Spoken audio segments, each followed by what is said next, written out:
Good morning. I call to order the meeting of the Elton Youth Irrigation District Board of Directors for May 8th, 2024. Mr. Ethlinger, would you please lead us? Father God, we just thank you for this opportunity to come together, Father God, with board members, staff, members of the community. And Father God, we just ask that you give us guidance and direction, Father God, as we conduct this meeting. Lord, watch over our watershed, make it rain and make it snow, Lord. In Jesus' name, amen. Amen. Mr. Sloan, would you please lead us in pledge, please?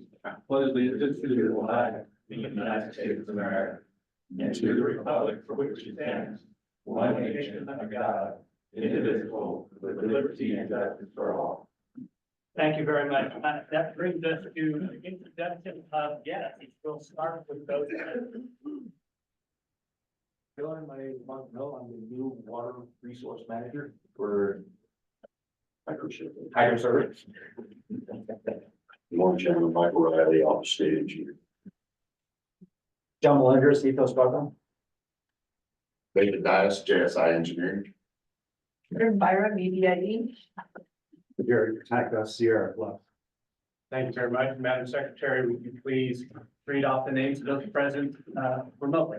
Yes, Mr. President, we have Kelly Herbert with NMDA, Anthony Cullen, NMDA, BLF, Joey Smith with EBID, James Narvise with EBID, Dr. King, EBID Consultant, Cheryl Smith with OSC, Steve Hernandez, and Max Hinkles with NMDA, Mr. President. Thank you very much. And the two individuals that just arrived, if you introduce yourself. JR Hennessy, OSC District Board. Barry Melendez, Reclamation in El Paso. Thank you all very much for attending today. That brings us to the approval of minutes. Corrections or additions to the minutes? Is Mr. Clexel? I question, this is April 17th. Was Anna Donahue here? No, I'm sorry, Director, please, I'll make that correction. Thank you. Well, thank you very much. It has Larry Vasquez, Anthony Collin, NMDA. Anthony Collin, Craig Cathy, Elizabeth Verducci, IBWC. Craig, I know, is with OSE, and Anthony Collin doesn't work with both of those. Anthony Collins works with NMDA. I just put Anthony twice. Okay. Anthony Collins with NMDA. Thank you very much. There's one other small correction. Or two, I guess. On the next page, page 3, it says that the first short allocation is 2023. That's probably 2003, I imagine, isn't it? That is correct. One more small thing. On page 7.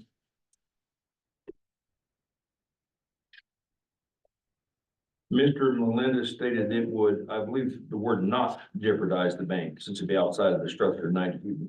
Which paragraph are you on? About halfway down the page. I believe the word not needs to be inserted there. Mr. Melendez is here. Does that sound correct to you? It will not jeopardize the bank? That's correct. And actually, there's gonna be some changes according to what we were at. Okay. As far as location. All right. So I think you probably should go, wait for the.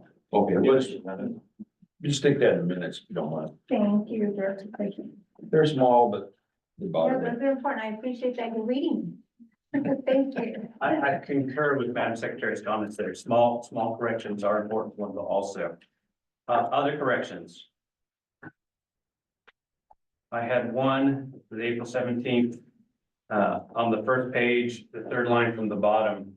It says that Director Glacial, I need to bring my reading glasses, goodness gracious. Director Glacial spoke with some folks, and that May 15th did not help as much as a start date of May 1st. And it was written June 1st in the minutes. I've noted that to the secretary as well. Other corrections on the April 17th regular board meeting minutes. And again, I appreciate that the level of detail in that. Accurate minutes are important, and there's a reason that all of our audits look at. And we present them before the board before they're accepted as final. the April 24th minutes, they're fairly short. Any corrections or additions to those minutes?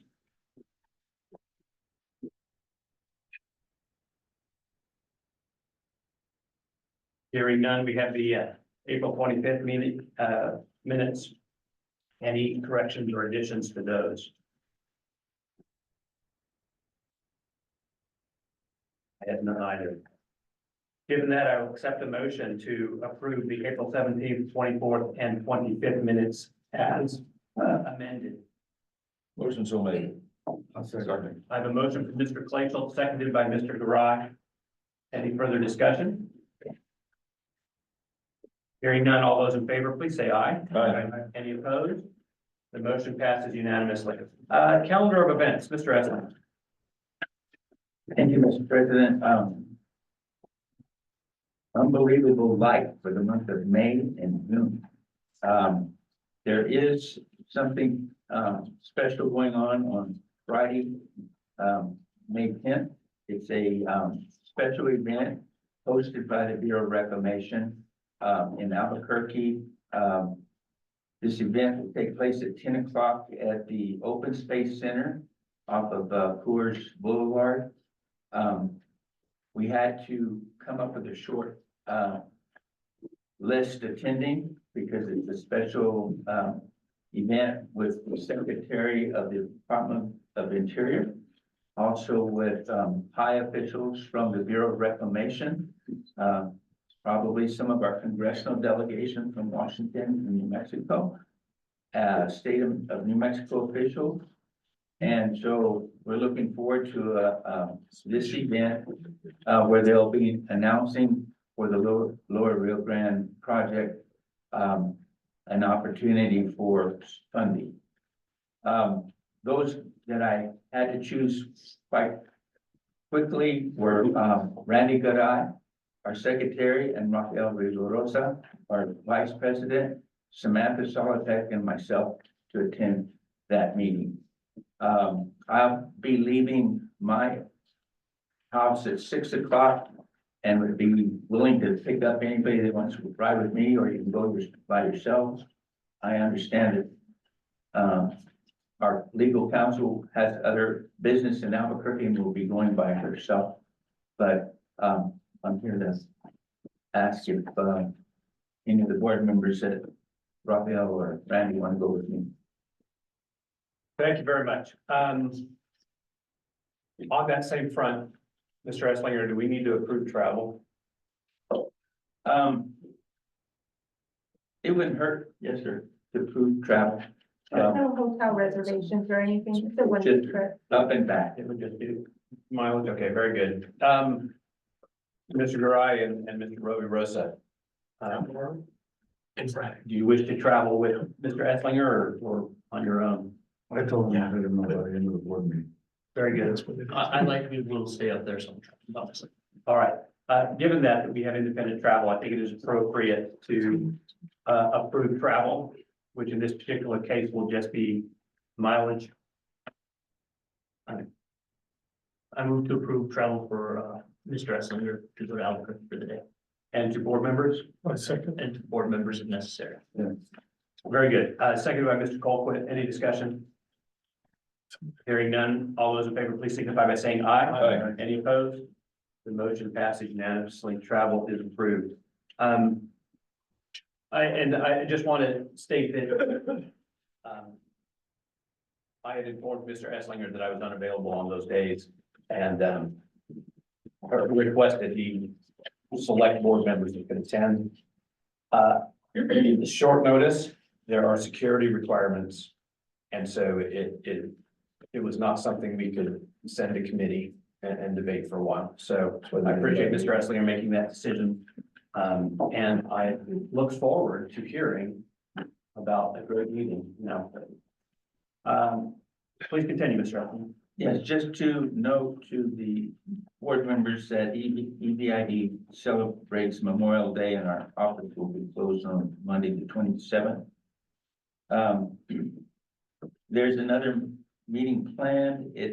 I'll give you better notice in June, but it will be with the International Boundary and Water Commission Commissioner Ened.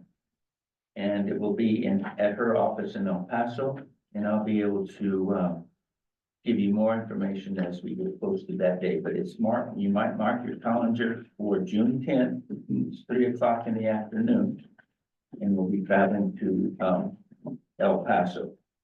The other event in June at this point is, our board meeting is regularly scheduled for the 12th of the month. And then also just a notice that came to me yesterday, our state engineer will be retiring on June 30th. June 30th. Yes, sir. And with that, Mr. President, I'm finished with. Gary, Yes, sir. the growers meetings. The growers meetings. Growers meetings? Yes, sir. They will be, tomorrow in Hatch at 8 o'clock at the community center. Thank you. I need to know what time that's like that. And at 2 o'clock in here in this office, in this boardroom for the central area, and on the 10th, it will be at the Anthony Country Club at 8 o'clock in the morning. Hey, Gary, June 30th, Mike Hammond is retiring. Yes, 8 o'clock. Who will replace Mike? How is that state engineer? It's not appointed, it's appointment. Yeah. Does she have a pool already of who she might pick from? I don't have any information on that. It is a political appointment, it's a cabinet level position. Then, okay. But we have no idea who might. At this point, Director PK, I'm not at liberty to know who that person will be. Okay. I just don't know. When I talk to the sports, you tell me.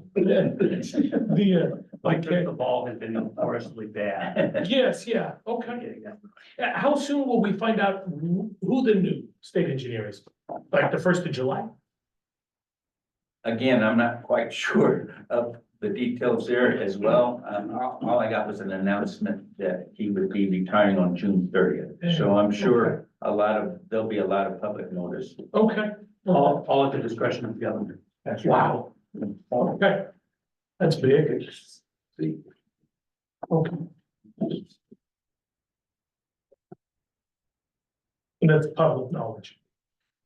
Correct. There'll be an announcement out of the governor's office who the next state engineer will be. And I do believe there's a Senate confirmation process the next time they're in session. Wow.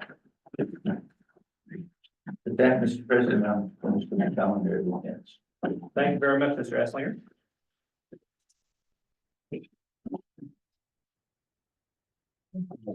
That brings us to water resources. Good morning, Dr. King.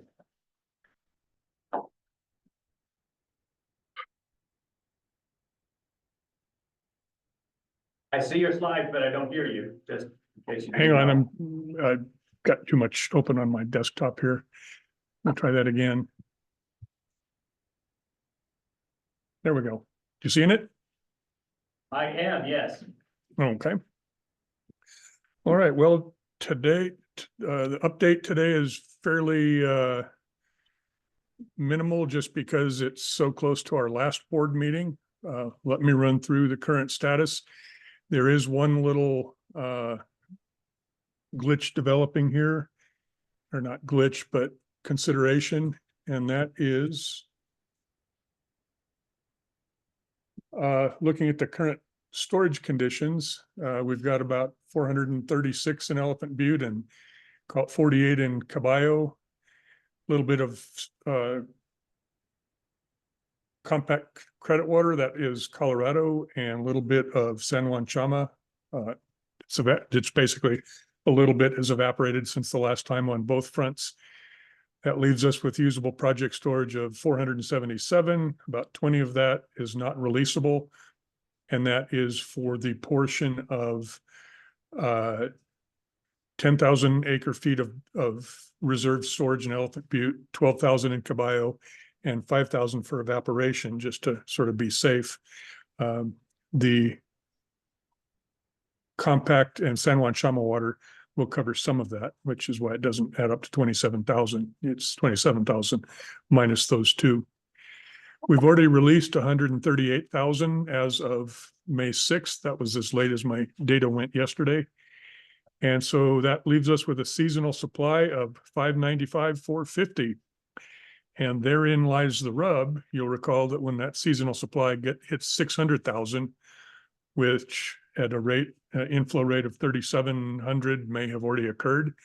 But our next allocation, Mexico, will go to 60,000, as that 600,000 seasonal supply is the sort of informal trigger that Reclamation is using for full allocation to Mexico, which suggests that the project is not in extraordinary drought as per the 1906 treaty with Mexico.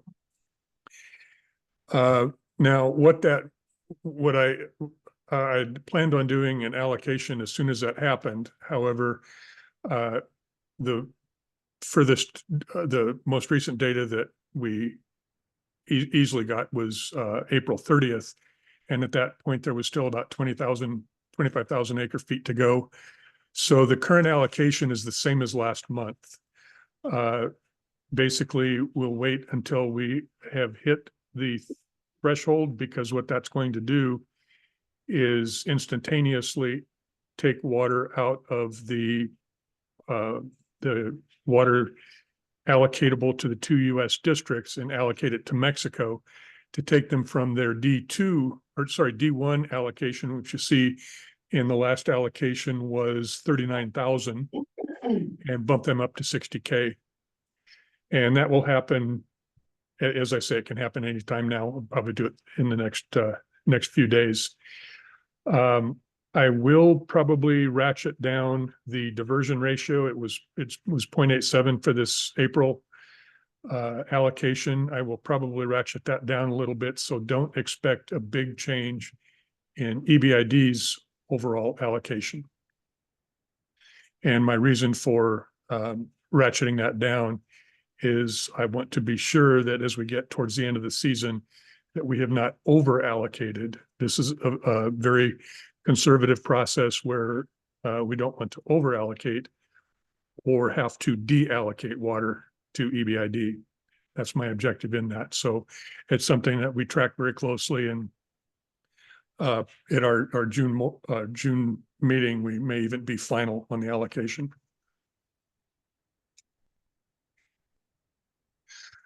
The river has been running pretty strong, particularly with the water coming out of Rio Chama.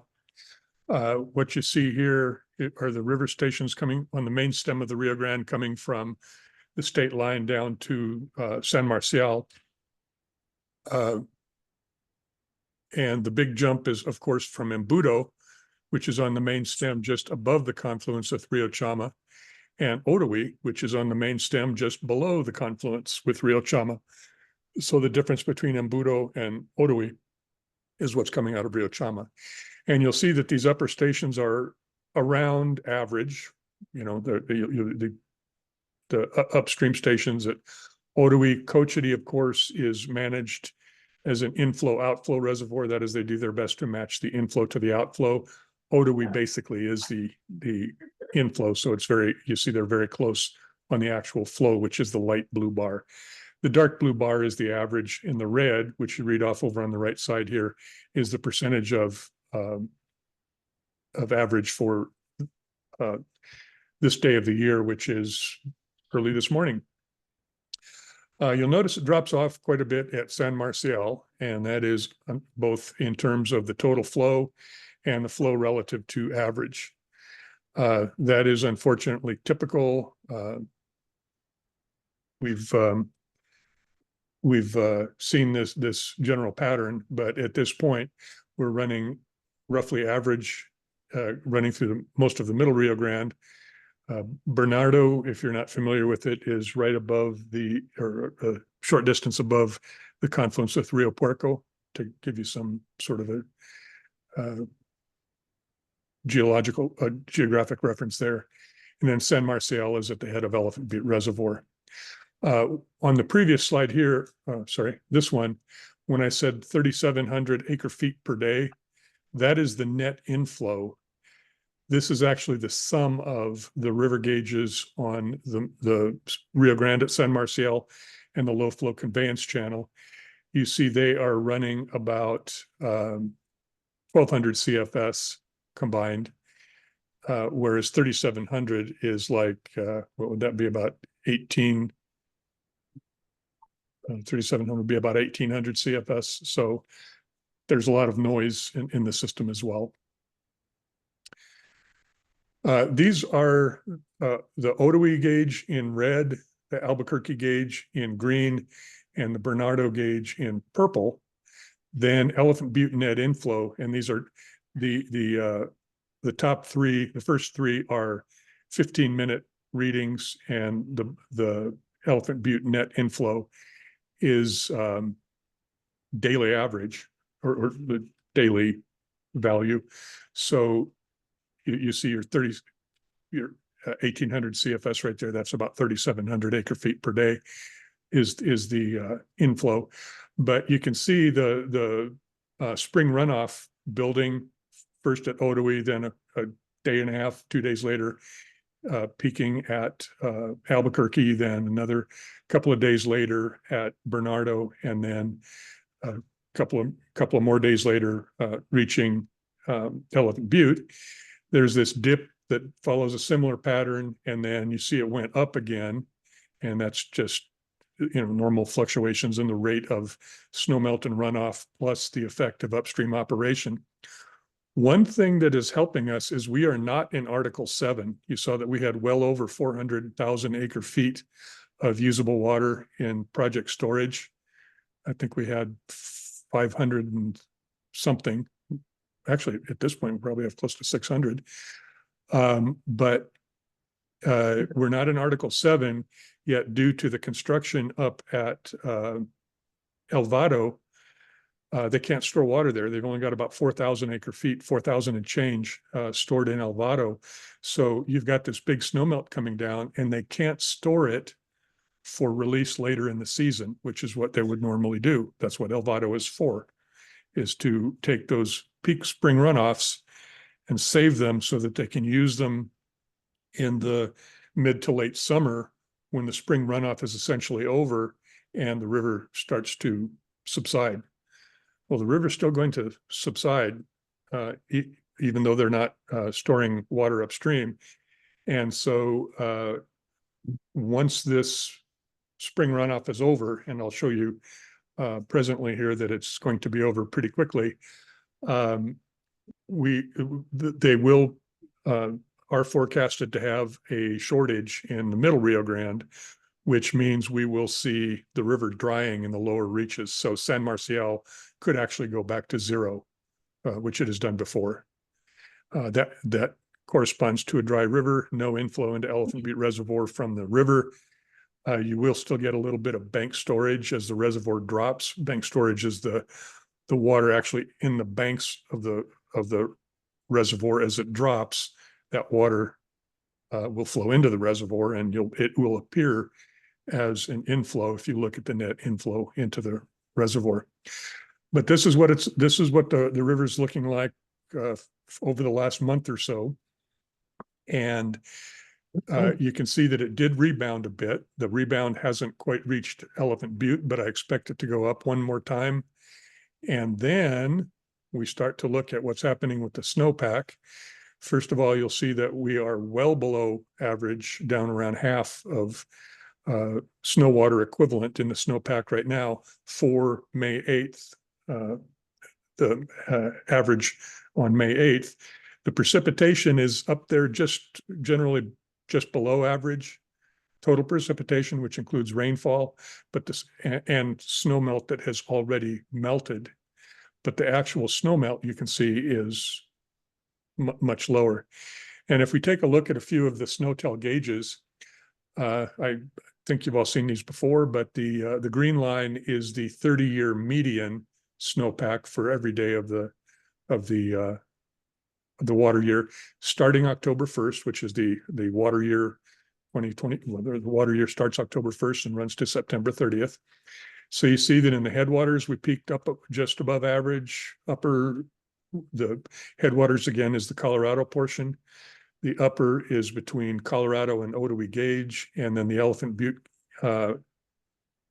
sub-basin is from Otoe Gauge to Elephant Butte. And you can see that is there a question? No. You see that it did peak above average, which is a good place to be. It beats being below average. However, the faster melt, the very rapid melt that we're seeing here, particularly in the upper basin, is also something that we're seeing more and more often as we have faster, earlier snow melt, and so faster, earlier runoff. So that those hydrographs that you saw of the snow melt flowing down from Otoe down into Elephant Butte are the result of this melt, this snow melt that you see here.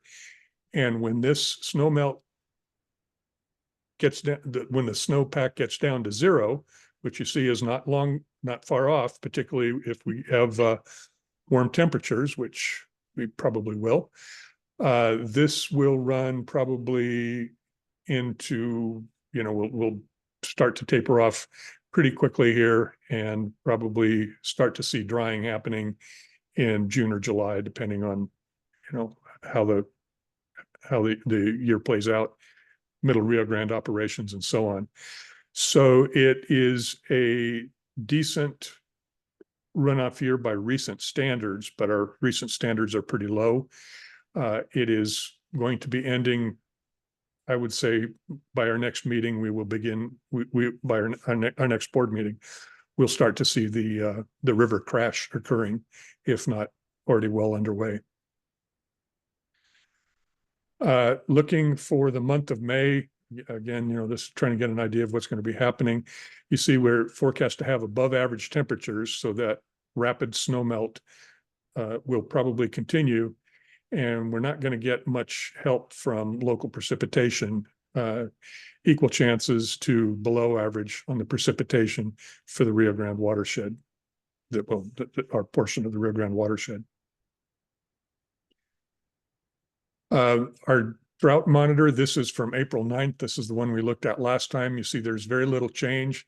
Things eased a little bit over in the Carlsbad corner of the state here, but we're still all in something from abnormally dry to extreme drought throughout the Rio Grande watershed. And that is not expected to change through for the seasonal outlook. That is through July 31st, which is, the end of the traditional spring runoff season. Most of the watershed will remain in persistent drought, and drought is likely to be developing in the upper watershed as that snow melt finishes out and the watershed begins to dry down. It's not going to get much help from spring and summer rains. El Nino, we're meeting for our previous board meeting. We met a little later than usual. Here we're meeting a little earlier than usual. These are the same conclusions that you saw last time. However, this is a new map as of May 6th, or a new graph of the equatorial sea surface temperature anomalies.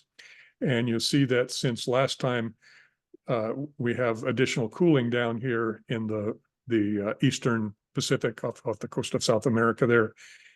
And this is indicative of a continued drift towards La Nina conditions, which are associated with drier conditions in our part of the Southwest. These are the same conclusions that they had last time because they update these on the second Thursday of every month, and the second Thursday is tomorrow.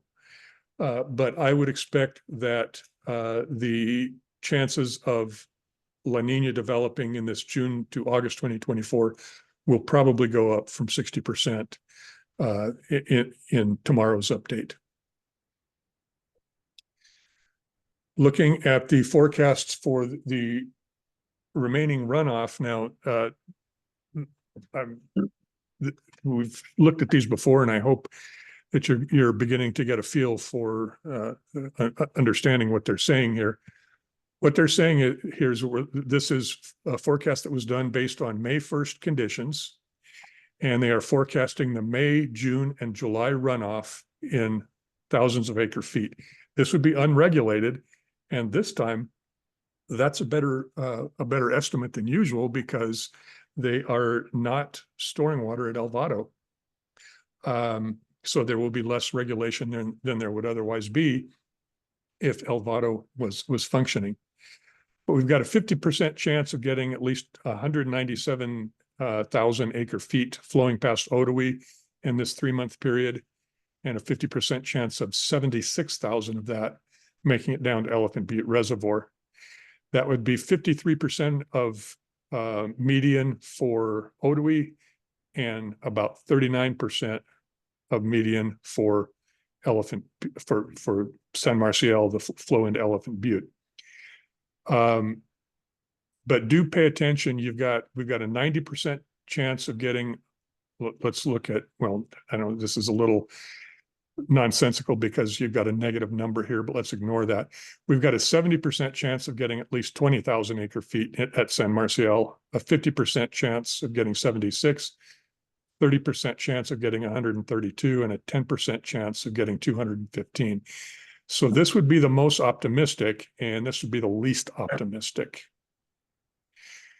If we take a look at the annual operating plan that the Bureau of Reclamation puts out, they've got a new website that where they put these modeling results out there much more frequently. It used to be we would get them emailed to us once, a couple of 3 times a year, but now they're a whole lot more real time. This particular one was done in April, and what you see, the black line here, that is actual numbers. But that's since this was done in April 2024, or up to early April here, those are actual numbers. The black is actual. Now, we had those 5 different scenarios, from the most optimistic, which was that, what was it? The 215, to the least optimistic, which is actually the minus 63 of water flowing into Elephant Butte. What this is combined project storage in Elephant Butte and Caballo reservoirs. And so you see, in the most optimistic case, the inflow will actually increase project storage because it'll flow in faster than it is being released until about June 1st. And what happens on June 1st? Well, EBID comes on, and we will pull a lot of water fast and furious, same as always. So in all of the scenarios, you see that once June 1st hit and EBID comes on, it's going to start pulling the storage down. Now, this 400,000 acre feet is probably a little less relevant this year than it is in most years, but that is the threshold for Article 7 going into effect, which would prohibit upstream storage in reservoirs that were built after 1929. And as you look at this, based on the least optimistic to the most optimistic, it's got us going back into Article 7 somewhere between about the beginning of June and late July. We wind up back in Article 7. And that's even though it won't have much effect on actual storage upstream, it is kind of an indication that storage is getting pretty bad when it drops below 400,000. Similarly, if we come down here and look at the various scenarios, we see that even the most optimistic has us dropping below 200,000. The other 4 are all clustered down here around 100,000. And so that appears to be that area down there at or below 100,000 is likely where project storage is going to wind up at the end of or at minimum. And you see this break that occurs here. That's everybody starting. That's when people start shutting down. And of course, EBID will shut down first, then EP1, and ultimately Mexico. Dr. King, Yes, Greg Davier, so it appears their model goes to negative storage. I don't think so. This, I'm sorry, these are, this right here is, this is 0.1 million, which is Oh. 100,000. I stand corrected, my eyesight is simply poor. Thank you Well, for correcting that. I tried to figure out how to make the font bigger, but you can't do it on somebody else's graph. In fact, this doesn't go, this does not go all the way to zero, this scale. Thank you very much. So this would be, if we take the worst case scenario, it looks like that's down around 50,000 acre feet. That's where things really get tough for those folks at the marina. So that's what it's looking like, and I don't see, this sort of fits my intuition about it. You know, that you do have to consider the uncertainty in that runoff coming down. It is a major advantage right now in the thick part of the spring runoff to the Rio Grande project to have Elvado out of commission, because it's like being in Article 7 basically. And even though we're not in Article 7, so that big chunk of spring runoff is going to make it through the system. The time it will be difficult is when we get into probably mid-June into July and August and even September, when that's when they would start to pull their storage, but it won't be there. They'll still have their little bit of San Juan Chama water, but they won't have the native storage that they would have otherwise accumulated under Article 7. That will make it difficult for the irrigators. On the plus side, it will make New Mexico's compact delivery to Elephant Butte greater than it would have been had they been storing and releasing in Elvado. And I'm sure those of you that made it to the compact remember the view out from sunny El Paso or dusty El Paso at the compact meeting. The current allocation remains at 175, call it. We are holding off on an updated allocation until we get Mexico, or until, you know, Reclamation makes the call, or the federal government. It's a combination, I believe, of Reclamation and IBWC. That we go to 60K from Mexico, and that again is going to be a immediate reallocation of water to Mexico. EBID's allocation will not go down. There's enough additional water to cover it, but it won't go up much either. In fact, I will look at holding it about constant with the diversion ratio in this next allocation, just until we get a feel for how the system performs once EBID comes on. Our snowpack, as you saw, peaked out about average with total precipitation slightly below. And that snowpack is winding down quickly, and you'll see the river flow drop like a rock when that really finishes up. As I mentioned, Article 7 in June or July. And what I'm thinking now is that a 12-inch final allotment is increasingly likely. We'll see. We may get the water in that would support a 14-inch allotment, but it will probably be at a time where, due to the farm delivery cap on combined surface water and groundwater, you may decline to allocate the additional water by the time it's ready to go. And with that, I would take any questions. Dr. King, John Clayson here. Have you heard any latest update on Elvado? I know that we were in Washington, D.C. Jason Kasuga said that BOR had asked him to come to Denver for a meeting, which, like he said, is never a good sign. Have you heard anything lately on it? What I know for sure is that there have been numerous delays in the construction, and those delays continue. They keep the delays continue. Uh, I don't know what their current estimated completion time is. And even if I did know what their estimated completion time was, I probably wouldn't believe it. I don't know, if you have someone from reclamation there, would they have any more information than what I have? Anyone from Reclamation wish to comment on this? Please. Okay, there was a stop work order at Alvaro for the current method that they were using. They were backfilling behind the steel plate with grout, and the grout just kept disappearing.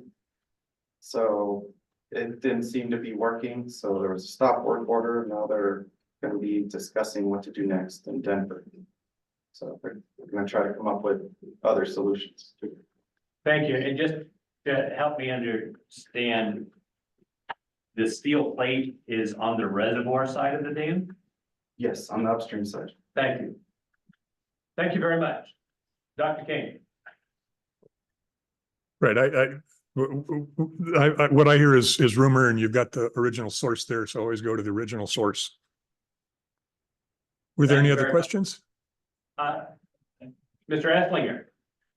Good morning, Dr. King. Back on that Rio Grande annual operating plan dashboard. Can you go back to that?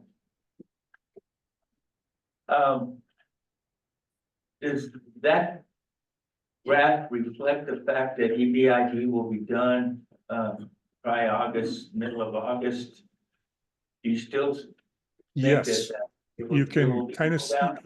Yeah. right through here. You Yeah. see a little break in slope Okay. where it That's goes from steeply declining to flattening out a bit. That would be EBID shutting off. Okay, And when we shut off in this case is dependent on which runoff scenario you have. But I think by the time we get there, we're going to be pretty well locked in. okay, thank you. Thank you, Dr. King. Dr. King, I had a question regarding Corps of Engineer Reservoir Ops for Abiquiu and Kojani. My recollection was their presentation at the Compact Commission meeting indicated there would be a short period of flood ops for both of those reservoirs. There would be a what? A short duration of flood operations. Where they would go flat on release out of it that didn't match the inflows. Do you happen to know if they're in that and if that is impacting the decline of flows at Otoe? Give me just a minute and I will give you a graphical answer to that.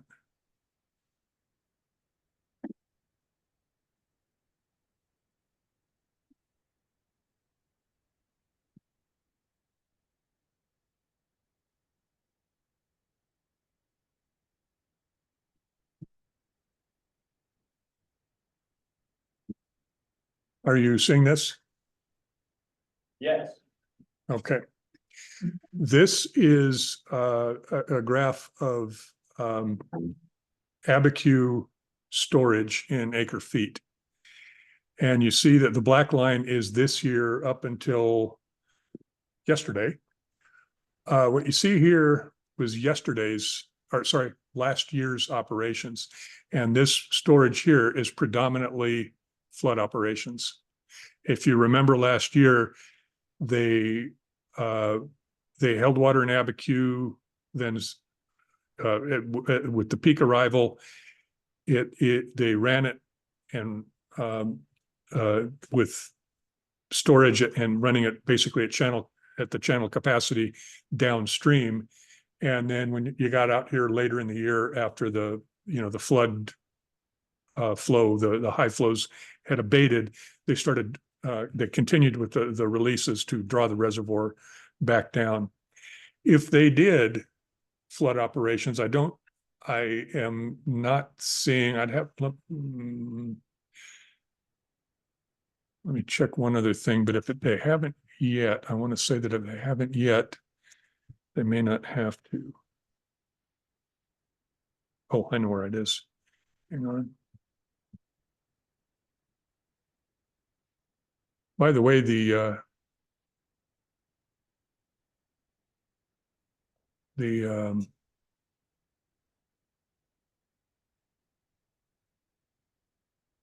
information that I'm showing you here is all publicly available data. This is the outflow from Elvado, I mean, it's from Abiquiu. The black line again is this year and the red line is 2023. You see they are up here around 1,500 acre feet, so they're just below channel capacity, which my recollection is around 1,800. I think depending on if we've seen the peak already go through, they may not, I don't know. Once again, I would refer to Jerry, if you have any input on that. Do you anticipate, you saw on the storage chart that if they do flood operations, this is just about the time they start. But if Jerry has any further input on that. Yeah, they went into flood operations for a few days, but I think they're gonna come out of it right now. Yeah, Very good. Thank you. Very detailed response. I appreciate it, Dr. King. Any other questions? Seeing none, thank you very much for the presentation. Oh, I'm sorry, please. My question for Dr. King, Mr. President. On the worst case scenario there, did you say 50,000 acre feet in the reservoir? Would that be about under 3% of capacity?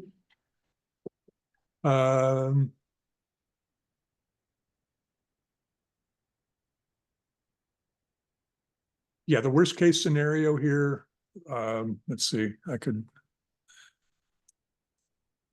give me just a second. I'll actually pull some numbers up for you. I wouldn't, try to split this too finely, because, it is fairly, a rough kind of a thing.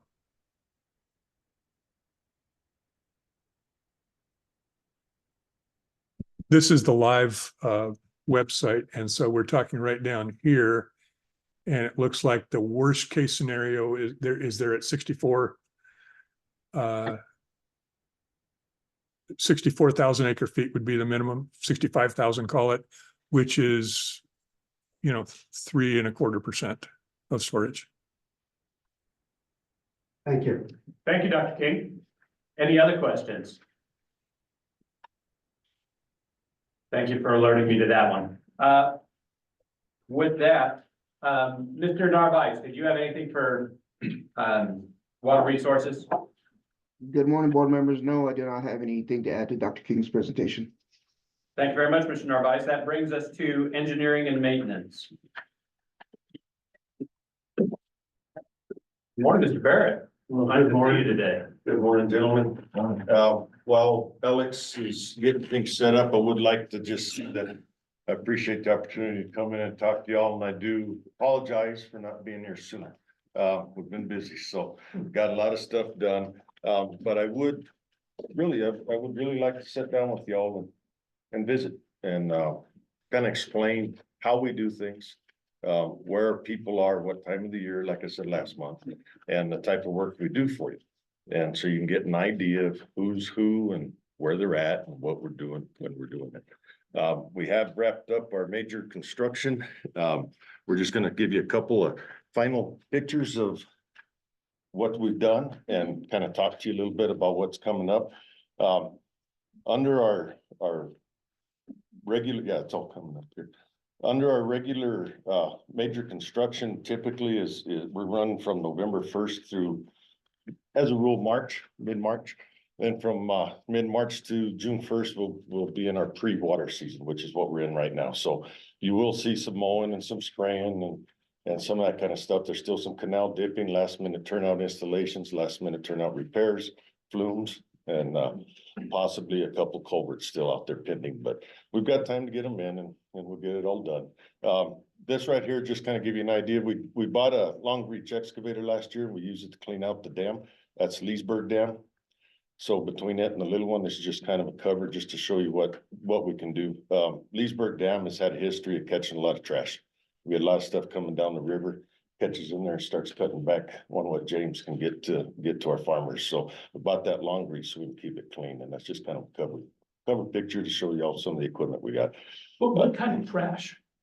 Just your basically willow cuttings, that kind of stuff, the Sure. beavers and things like that, and just come down as natural, some arroyo flows, that kind of thing. You can see a pile of it, just to. Underneath of all those, yeah. Oh, The yeah, operator's right, on that bubble, yeah. yeah, no, we've got, we get a lot of it in there. I mean, we really do. Arroyo's bringing a lot. Check if your screen is being shared, please. Sure.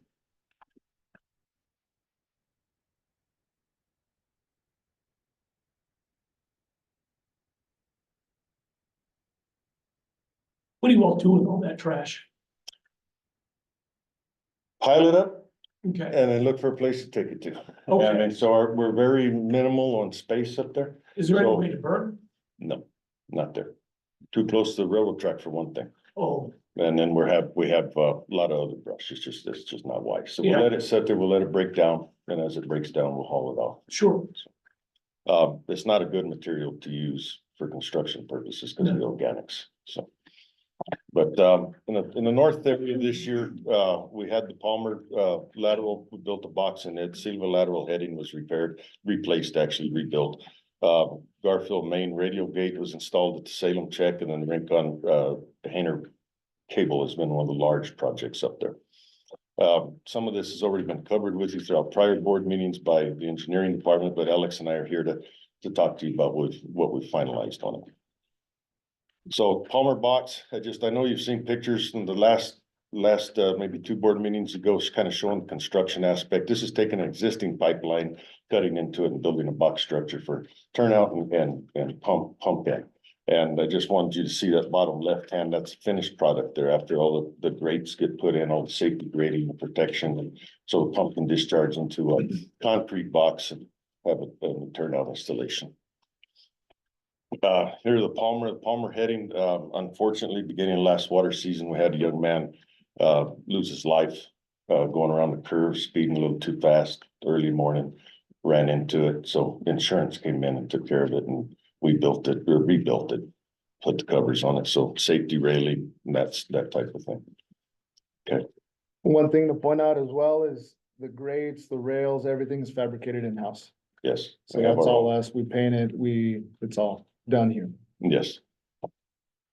And one of our large projects, and I don't want y'all to have an understanding or misconception maybe that on these grants that we just jump into them after water season and we're on them until water starts. That's not the case. These big grant projects kick in during our major construction timeframe from the November 1st to March area. We may have to come back after so much time for concrete dry down, come in and finish up, which was the case of this river cable. Yesterday, we came in and tied the cable down. It was a 6-hour process, but I mean, actual construction phase was finished back in March and then maybe early April. But what projects like this will come in and it's designed by our engineering team. As you can see, this is one of their designs, and I really like the 3-dimensional drawing to it because it helps them in the field see what they're building firsthand as they're building it. And so you'll come in and you'll put in these big concrete blocks, like the big anchor blocks there. They were 8 by 8 by 8, basically 53,000 pound anchor blocks. And you gotta let those things secure before you tie to them. So you'll come in and you'll cut, you'll set your grade, another crew will come in for the concrete, form it for the concrete, then you'll let it set. Then you come in, you do your backfill, then you come in, do another one. So in between, those crews will bounce back and forth to other projects. They're not just sitting twiddling their thumbs waiting for another one. They're moving straight into another project. So we time it out as we go through, and we time out as we plan these projects as to which phase, what deadline for each phase, get it done, and in between, which project to move to keep them moving, keep them rolling. So this was the engineer's design. One of these days I'll show you a picture of one of the bureau ones, which this was modeled after. And you'll see the bureaus and then you'll see ours and how they type, how they compare. Once again, this is designed in-house. Our drafters put this together.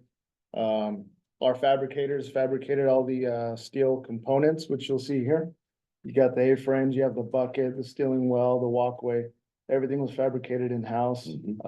This is us yesterday, lifting the cable over the river, tying it down. Blocks are down here, both sides. Well, again, everything in-house. Yes, and by building in-house, we have our own in-house fabrication shop. So the board was gracious enough years back to allow us to put in a 4,000 square foot fabrication shop with 2 5-ton bridge cranes.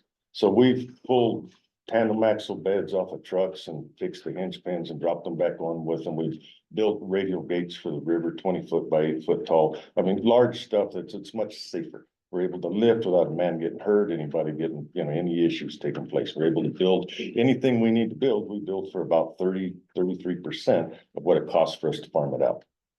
So, and then those same people are here to do all of our other work and turn out repairs and such. Mr. Chair, Wrestlinger. Yeah, the gentleman standing up with the orange vest, you can see him at the top there. That is Zach Livett. He is certifying the tension that is required for that cable to cross so that we have a safe cable for the operator on the cable car to cross over it and back and forth. So that has to be certified under USGS standards. And Zach is our professional engineer on site, contracted with him. And then certainly Alex will be achieving his PE in time. So we hope that Alex will take Zach's place. But for now, that's who certified the tension and the that's required by USGS. Yes, and Alex was out there with us yesterday as we're pulling that cable across the river and getting it strung up and cinching everything down and getting it all bolted into place. That's me right there. Yep. And you might explain, Alex, the hydrograph station in the grade right there, yeah. In the sill, yeah. Yeah. So here in the still, we have the hydrograph station, all the data obtained from the cart that rolls across the cable. They drop it down into the river, they check flow, they measure heights. It's all recorded here in the still. All good data that goes over to SCADA and Dr. Fox. Director Ladd. A question, who gets in the little hooter that goes across their measure? Who does that? Albert Budunda. I want his number, because when I fish there, I want to pick me up. Mr. Rubio, would you Yes, please sir. take the admit button? Yes, sir. Thank you. But please continue, Mr. Barrett. Okay, we'll go on to the next slide. Let me ask one question. Yes, sir. How often do you gauge it? Albert does that, every setting, whenever the order is changed. If I could jump in, can I jump Oh, in? yes, James is here. We'll be the one to answer. Yeah, since this is gonna be a new established site, we will probably be metering is every time that we do go up there and do a cabile measurement or we're in the area. We need to build quite a bit of data for this one so that we can start to build a decent rating table for it. The previous site, of course, is not any good. So this year specifically, we will probably meter this one a lot more than we would do any other gauging station. So this is probably going to be picked up quite a bit this year. And also with that being said, that this is positioned directly below a good number of pretty large arroyos. So we'll be able to pick up any storm flow and arroyo flow coming in, give us a heads up of what's hitting Leesburg or Mesilla, and be able to put that water to work as well. This is just another, you can see the cart right out there in the middle of the river. It was give it its first test run yesterday and got it all set up, so to get some good accurate reads. And again, this is another good view of what we do in-house. Again, this is the anchor here at the bottom. This system is built on pins. It's not a static foundation. So you have these plates, you have this A-frame here on a pin holding it together, and then it's tied down with these cables.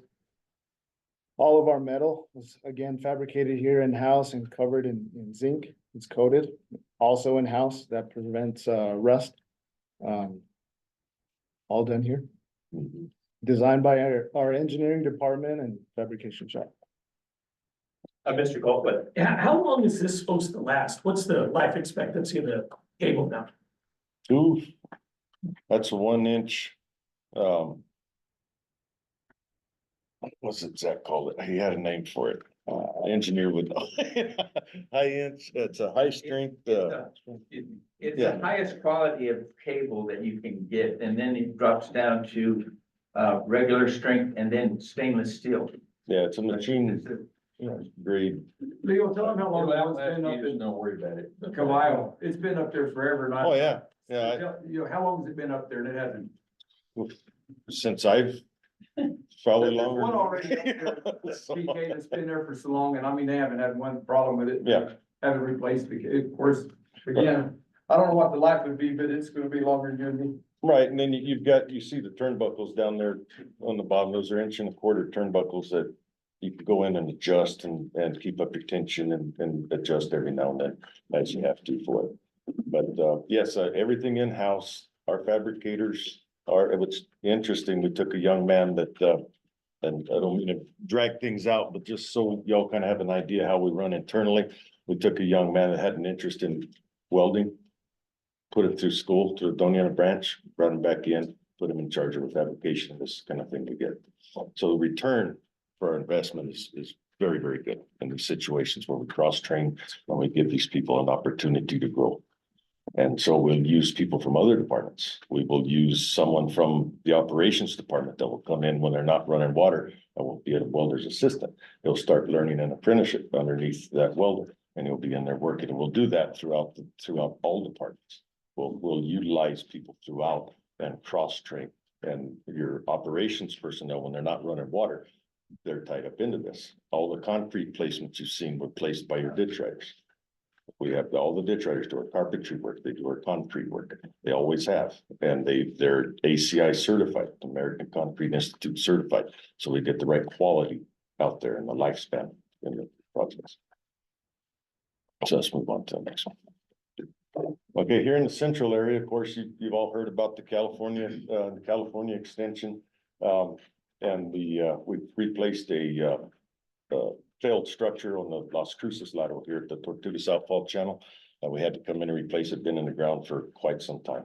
So we came in and replaced that, but on the California, we got in another 1,900 feet of pipe this year. So phase 1 and 2 were done. Next year, we need 3,600 feet of pipe to install, 5,500 feet of PIP to install to supply the pump water that we're gonna put in. And then we installed 3,700 feet on the California extension this year. So we put in a little over a mile of 36-inch pipe this year and built the box structure. So, and this was done with a fairly new crew. We had, I think, one individual that was on the crew that had been with us last year putting in pipe. So we had some young ditch riders come in, we put them in as labor hands, helping us put this stuff together, bed the pipe. Great job, great group of guys. So had some good ethics. So go ahead and go on to the next one. Yeah, this is where we put in this is what this is a large wasteway in the Las Cruces lateral with the Tortuga South Fall Channel out here by the Tortugas area. And it's the only evacuation point we have for the Las Cruces down in that area. In case we have something major go wrong, this is an area where we can put it in for safety valve. So that was replaced and completed. And the channel was cleaned all the way down to where it intersects our drain there by along 478, and big harvest gates were installed. Harvest gates are also built by our fabrication crews. Okay. Then we moved into the south. Two of the biggest jobs done in the south this year. South Valley, being that we've got so many miles for the canals, we like to focus mainly on your general maintenance. So we'll as we put these grants together and we request where we do pipelines and do things, it's not just let's just pull a number out of the hat. I mean, very well thought out where we're gonna put it, what's the benefit to our farming community, what are we gonna get out of it?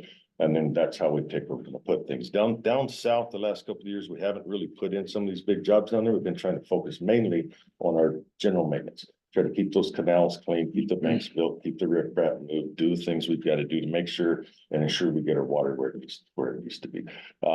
West side, Maine and the La Mesa spur drain, it had failed this last year, right at the beginning of water season, actually. We got in the beginning of water season, double ditch break at the same time. We were losing banks on both sides at the same time. So we were able to stop it, keep it from blowing out, but we came in and worked alongside the county, because it does cross under B10, and replaced the full length of pipe. We put in 120 feet of pipe across there, and they brought us in all the base course, and we get our banks good and stable with some good base course and get that taken care of. And then and it's all done with the south crews. Bannock check on the main, rather, on the east side, we replaced both radial gates. Top two pictures on the right-hand side, you can see where the old failed gates at. And then you can see on the bottom picture there, where we're building them inside that fabrication shop I talked about, and then after they're installed on the Bannock. Top right hand, that's the Salem's radial gate. Yes, sir. So what caused the failure on those radio gates? Well, some of it'll be over time. Some of it will just be, we coal tar epoxy them, as you can see that black coal tar that's on them, and that's, we'll sandblast. And we'll coal tar them so that we keep the integrity of the metal as long as we possibly can, but it's wear and tear. It's metal against moving water, and it's wear and tear. Wow. One thing you'll notice, That's water pressure damage? Water pressure damage, On the weak debris. steel, we can, Yes, Yeah. yes, sir. Rod, Exactly. Yes, sir. right? Thank you, Mr. Rubio. As you'll notice here in these two pictures, it's kind of a comparison between what was there, what we built now. You can see the rust, which led to that damage. We've reinforced, we redesigned these radial gates. So we added more support in between, some more side plates. And again, that tar is gonna help it. We have a thicker rubber gasket on the sides. So that's gonna add more of a seal, let them do their job. Yes, and as it's, we've updated them. Like I said, we take the old structure in, our engineering department goes over it, they'll reverse engineer it. If it had been something years ago that had been built outside, that we had farmed out to the outside, that we maybe didn't have a design to or something, they'll go through, reverse engineer it. We'll come back into our shop, build it, improve upon it. As you can see, it failed that, you can see where that buckled, Yeah. rusted and buckled. Then you can see how the bracing we put in now is gonna support that. And it keeps the weight of it down. It doesn't add a lot of weight to it. So it keeps it where it's easily maneuverable yet with our gearboxes and so such. you know it's gonna go wrong, so you fix it ahead of time. Yes, sir. Yes, sir. Thank you, Mr. Clayton. What do you all do with all the scrap? Scrap iron, Yeah, like that failed gate there. What do you do? with it? it'll all go back into general funds. We'll take it, we've got a big bin out here, and it goes to the scrap metal place, and then Karen puts it right back into Oh, wow. the general funds. And then, of course, general canal cleaning, just cleaning and reshaping. And same thing with drains. We've been running a drain, excavator with a mower, about 6 or 7 years ago. Mr. Fabian, when he was president of the board, asked me to look into a big mow and mulcher. So we did. We took a quick trip into San Diego, actually. We took a look at one, had them bring it over here so that they could show our farming community what it was all about. And it goes on the end of an excavator, so we can go through where we maybe don't necessarily have to do a lot of digging, but we can mulch and get rid of the fire hazards and get rid of some of that kind of stuff. So we've been doing that down on the south end, started there and working our way through Bottle and on down to Franco Road. And we're gonna be moving across to the Del Rio drain and doing some cleaning there, in between railroad track and our drain. And then we'll bring in excavators and where we need to and continue digging with actual buckets. The particular machine that mower's on, quick connect, you just drop the mower, put bucket on it and continue. So anything we try to get like that for the district that we feel is beneficial, we always try to find multiple uses for it. Something that, we don't buy an excavator, just hold a mower for once in a while. You can drop that mower, put the bucket on it and go down with it. Okay. Mr. Esslinger, Mr. President. The other thing that we do in the winter time is because that's the best time to do it is you have to use these excavators for many other major projects. But then when that excavator is not in use, then that's when we do most of our drain cleaning in the winter months. And certainly, in this case, I believe this is the east drain, and it looks like it, but I might be wrong. Well, this is actually just right below Ani's acres. Yeah. There's opportunities where some of our work that we do on our drains, they're connected to our flood control dams, and the outfall from the flood control dam goes directly into a drain. We collect an assessment, it's called a local improvement district assessment, LID. And so from that, we can use that money to pay for some of this drain cleaning that we receive through an assessment for those local improvement districts. And like Gary said, here we are looking at the Doniana North Flood Control Dam. This is one that we've had to do some work on. We spent this last fall, just prior to the first of the year, getting in and fixing some of the reelings. Where the little dozer's at, you can see some of the reeling, and we had to reset the crest of the dam. What happens over time, you get folks out there that shouldn't be out there necessarily, and they start wearing down the crest of that dam. You get your low points, then you start getting your reeling taken off and you start looking into failures. So we've got to, and it's been a discussion with prior boards, it's been a discussion in-house and with flood commission, NRCS, state of New Mexico, you name it. We've got a lot of work to get done. But our resources have been minimal.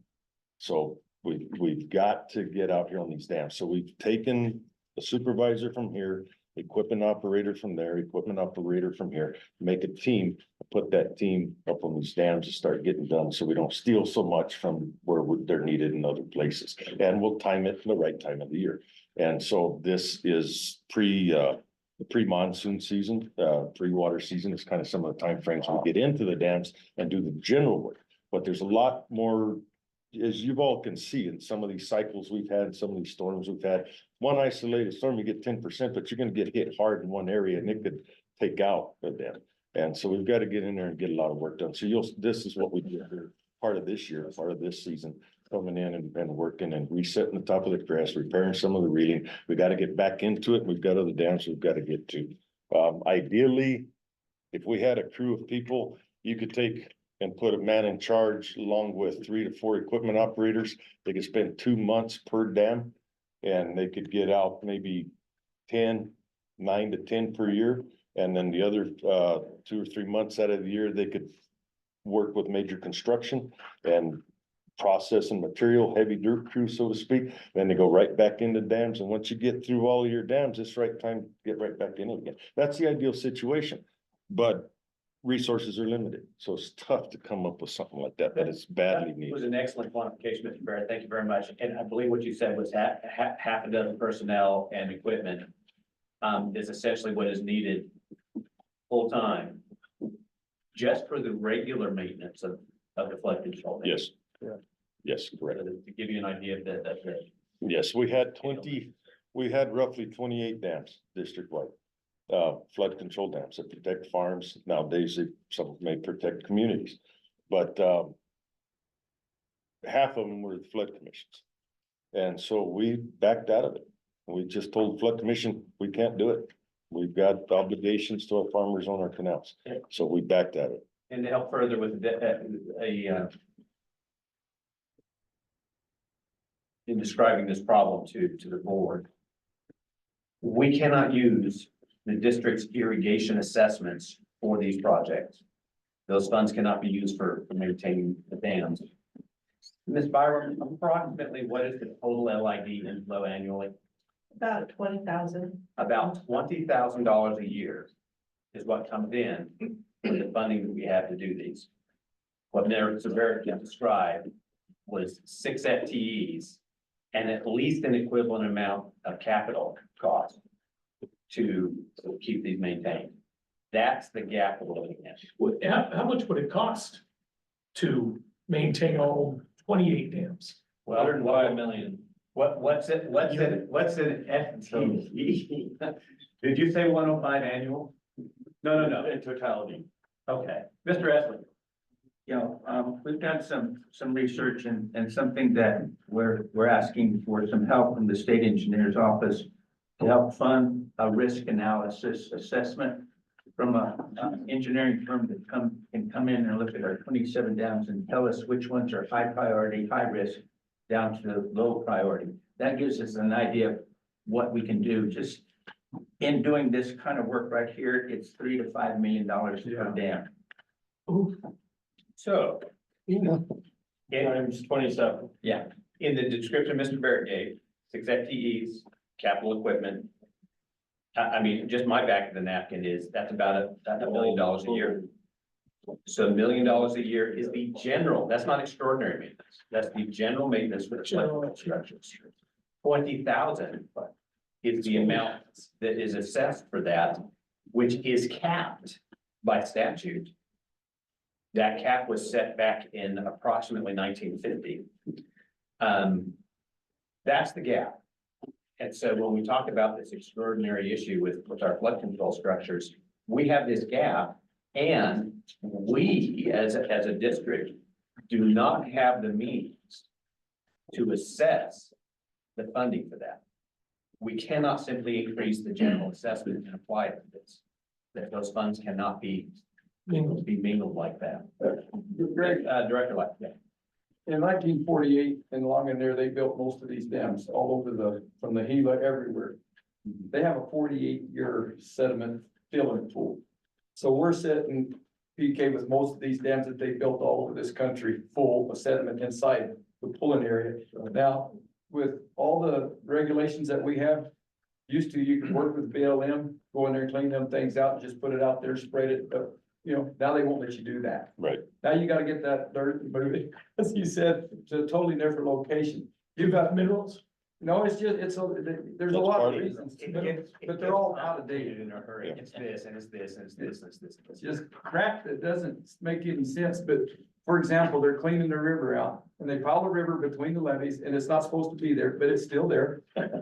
That's the guy from BOR, but they're trying to get that out of there as quick as they can and put it in places that will allow them to do that.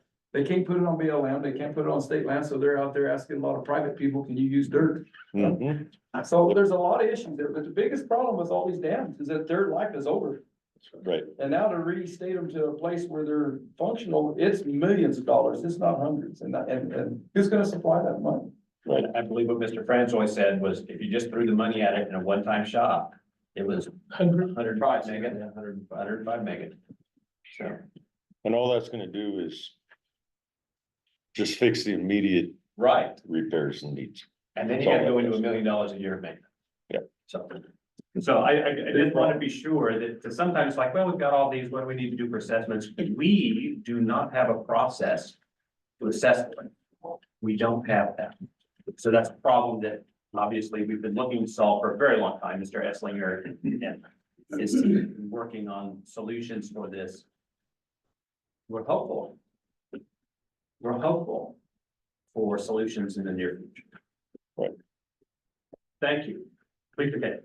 Is that it good there? Is that the last one? Now it's up to you. So with that, if there's any maintenance questions that I can answer, if not, I mean, Alex will take over on the engineering side. I'd like you to go back to your very first opening slide, please. Something I want to it's a perfect visual. Just didn't want to interrupt your presentation. Okay, so this is the Leesburg Dam. We're cleaning the channel that leads to our headings. Operationally, that's the most important piece for this. But you'll notice right outside of this channel, that sediment up to the crest of the dam. It is not supposed to be sediment there. It's supposed to be water when the river is flowing. That is how much sediment gets deposited behind that dam. So the dam is not functioning in the way that it was designed to function because of the accumulation of sediment. That's a river channel maintenance problem. Again, looking for ways to solve that. But that's just an outstanding visual. Our team has cut it back down to design grade at the heading point. And you can see the difference between that and what the entire rest of that dam faces. Right. Thank you very much. Appreciate it, Sean. Any other questions for Mr. Barrett, Mr. Rubio on maintenance and construction? Greg, one of the things that you'll see there that I'll add to that sediment's in the river now because it's not being caught upstream by the dams. That's the whole point. That's sediment that flows into our system through arroyos between Caballo and wherever the structure is. Thank you. Mr. Rubio. Yes, sir. One more slide. Just wanted to catch everybody up. Engineering here, when we go into water season, most major projects are already completed or near completion. So here in the, technical water season, we stay working, we stay busy. We're designing new infrastructure projects to be constructed in 2025. We work with maintenance, work closely with Leo to prioritize projects here into the next coming, construction season. We're gathering constant data, elevations, checking our drains, our canals, making sure everything's good, looking for any lining issues that we need to repair. That's where we start to build that list of projects for the next season and, designing solutions for those issues. And a lot of those will feed off the requests from the men directly in the field, from our ditch riders, from our foremen, from our supervisors, our farmers' requests. That's what will generate these work orders that engineering has to go out and do. So they have to do all that mind work and get in there before we jump in with a shovel and get us all the proper answers. And you can tell by looking at how things will cut and flow. You gotta have the right elevations. You gotta check the fields out. You got everything from turnout installations to right of way questions to you name it. Mr. Franklin. And one other thing that engineering is going to be releasing here, I think for this irrigation season is I know, is a maintenance request model where you can submit maintenance requests on your phone, take a picture of a turnout that's broken, geotag your location, put notes on it, it'll send it to the maintenance department so they can come out and respond in the field. So that's being implemented right now. Looks great. Obviously a first phase of that project, but constant improvements will be added to that, so. Well, that's a lot easier than trying to read that tag. Thank you. Yes. Wow, that. You've got me hyped now. I will look forward to seeing that. Sir. With that, I'll lead into our licenses. Thank you, gentlemen. Thank you. Thanks. Thank you, gentlemen. Good report. Yes, sir. Yeah, that's good. Good morning. Let me get set up here.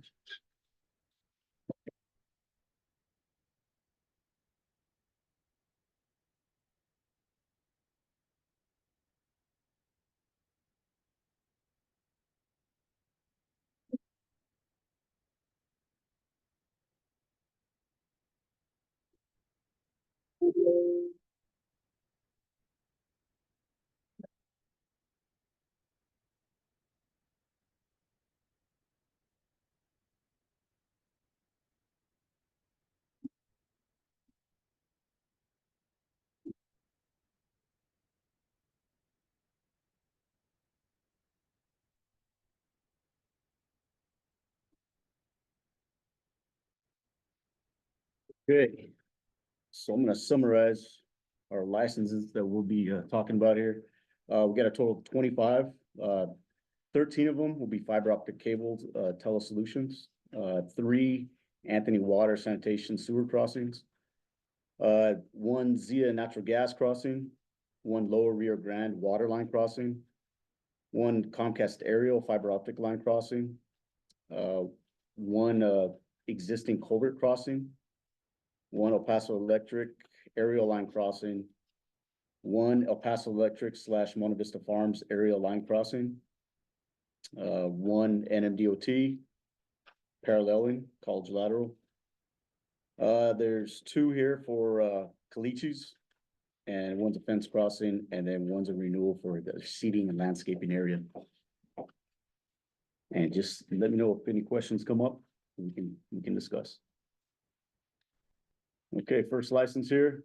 This is Telesolutions, license number 021. They're construct, operate, and maintain a buried fiber optic line. This is crossing 1 of 13, and this is one that we discussed last meeting also. So we're back to discussing these. And this is crossing Rhodey lateral.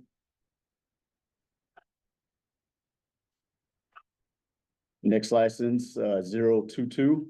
Telesolutions, construct, operate, maintain a buried fiber optic line, crossing 2. And this is at the Rhodey lateral.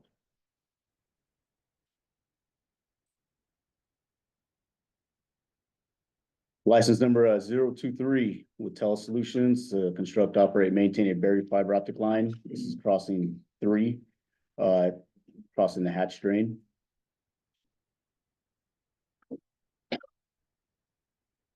License number 024, Telesolutions, construct, operate, maintain a buried fiber optic line. This is crossing 4 of 13, crossing the hatch drain.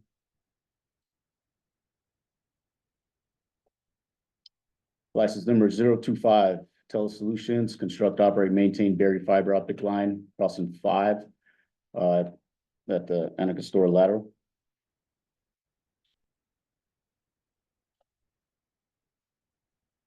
License number 026, Tele Solutions, construct, operate, maintain a buried fiber optic line.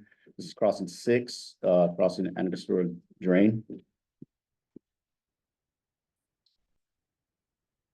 License number 027, Tele Solutions, construct, operate, and maintain a fiber optic line crossing, and this is crossing 7, crossing Angostura lateral. License number 028, Tele Solutions, construct, operate, and maintain buried fiber optic line crossing 8, and it's crossing the Leesburg Main Canal.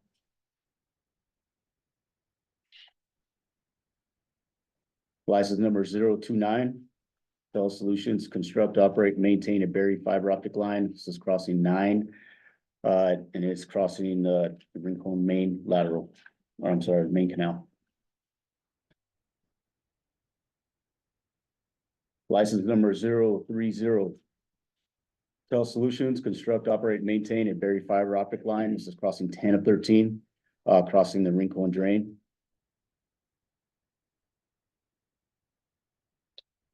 License number 031, Tele Solutions, construct, operate, and maintain a buried fiber optic line crossing 11. This is crossing Rincon G lateral.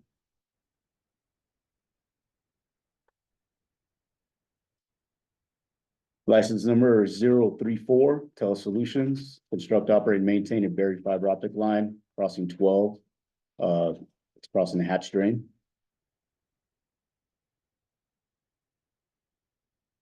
License number 035, this is Tele Solutions, construct, operate, and maintain a buried fiber optic line paralleling Highway 185 and Hatch drain. So, Mr. Gambo, I do have a question on that one. Do you Yes, want me sir. to let you finish? This is actually the last one for Tele Solutions. Very good. So what my issue with this one is with the second special condition, utilities adjacent to drains shall be installed no less than 3 feet below the natural surface. So that is not in keeping with the direction of the board, that utilities paralleling our drains shall be no less than 3 feet below the invert of the drain to protect against washings. Okay. What's the reason for the change in special condition for this permit? Actually, what I did, I just took it, what you see here is taken just straight from the policy book. And I just Okay. cut and I pasted it right on there just so we were aware of that.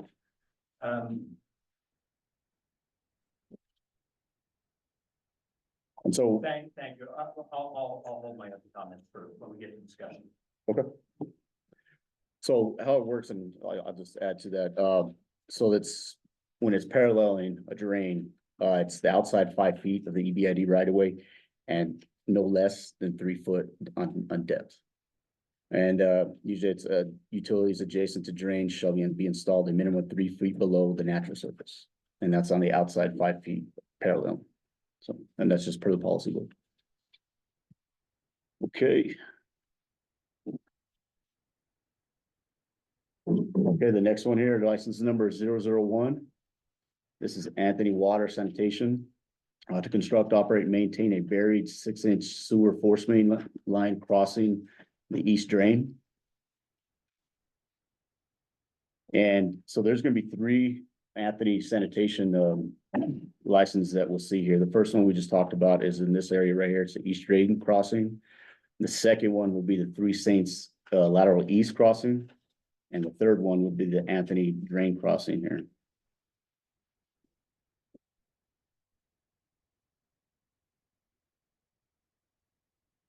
Okay, license number 002, Anthony Water, construct, operate, and maintain a buried 6-inch sewer force main crossing under the 3 Saints east lateral.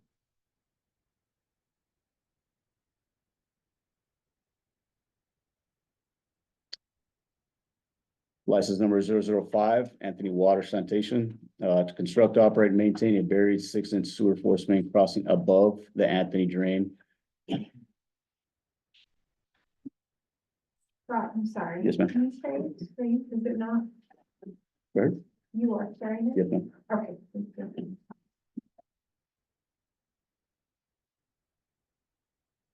good? You good? Can you stop and try again, please? Sure. It's not showing if it's anything.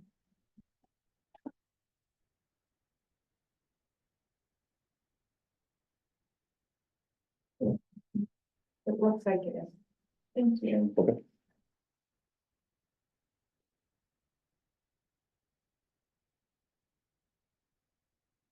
Okay, the next one here is gonna be license number 039. It's the Zia Natural Gas and CNE Industrial Services. They are reconstructing or going to be reconstructing, operating, and maintaining the existing buried gas line crossing the Three Saints main canal. And this is a photo of the existing, you can see the gas line markers, and also this is a water line, and that'll be our next license. So what they're doing with this culvert here, they're just expanding it, right? They're gonna widen it 20 feet. And NMDOT is requiring Lower Rio Grande to do this. So that's why this license you'll see here. And they're adding a turning lane in here, so that's why it's gonna be widened.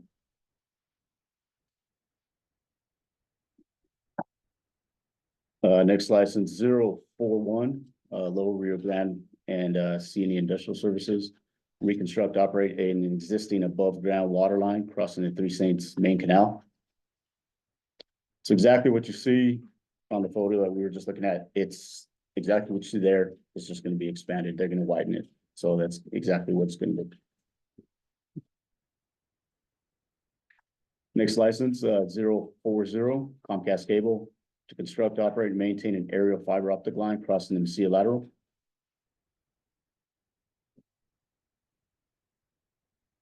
License number 042 Charles Tharp, to operate and maintain an existing vehicle culvert crossing at the Leesburg Drain.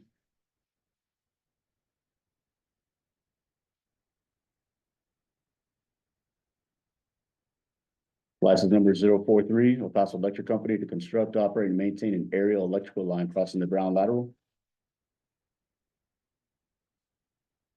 License number 044, this is Monte Vista Farms and El Paso Electric to construct, operate, and maintain an aerial electrical line to power an irrigation well crossing the Brown lateral.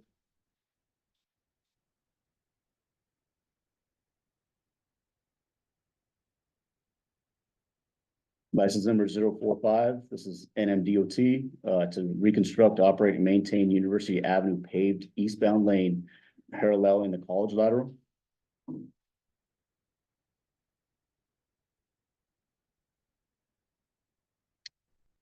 License number 046, Calichis, to construct, operate, and maintain a fence crossing the Porter lateral.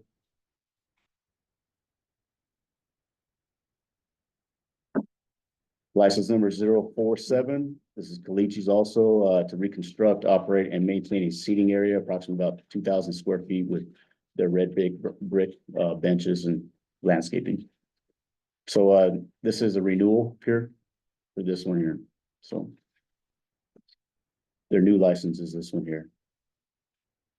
For the fence crossing. Mr. Clayfield, Yes, sir. is the Porter lateral even used anymore? Yes, It is used, thank you. yes, sir. Mr. Slum. License L-044. Okay. Involved me, so I can just make sure I'm. Okay, thank you very much. So- And there's two licenses that are asking to be waived. And one of them is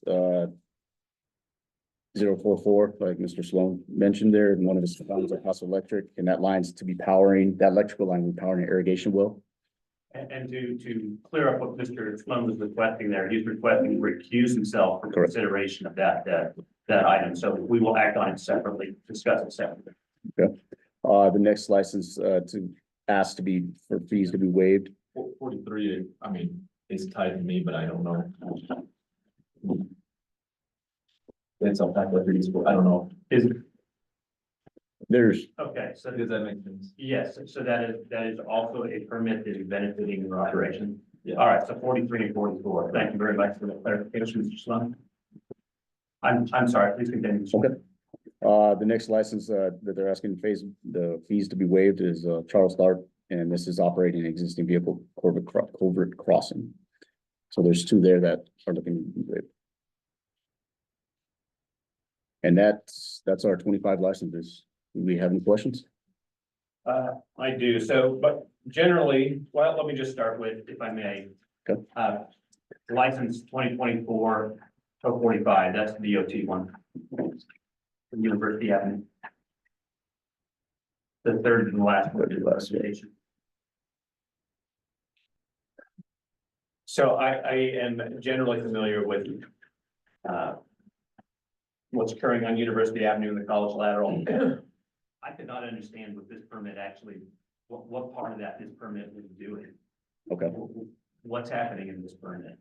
So currently the roadway, well, first off, the college lateral is a 40-foot EBID right of way. Currently, the existing road that's out there is on, the pavement is on, and its eastbound lane is about maybe 4 or 5 feet on our right of way. And so with this new construction, they're widening the road, they're widening University Avenue. So it looks to be that complete eastbound lane will be within that 40-foot EBID right of way. So really, it's what it is now. It's just being widened slightly. It's not conflicting any like the piped lateral there or the trail that's gonna be next to it. That's part of this project as well. So really, it's just the lines paralleling the college lateral. Thank you very much. The cross-referenced licenses, are those the piping and the trail? Yes. Thank you. Would you scroll down to the attachments, the exhibits here?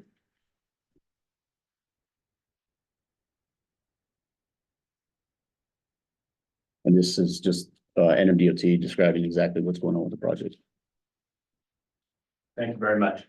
I'm pleased that they are requiring a license to pave our right of way.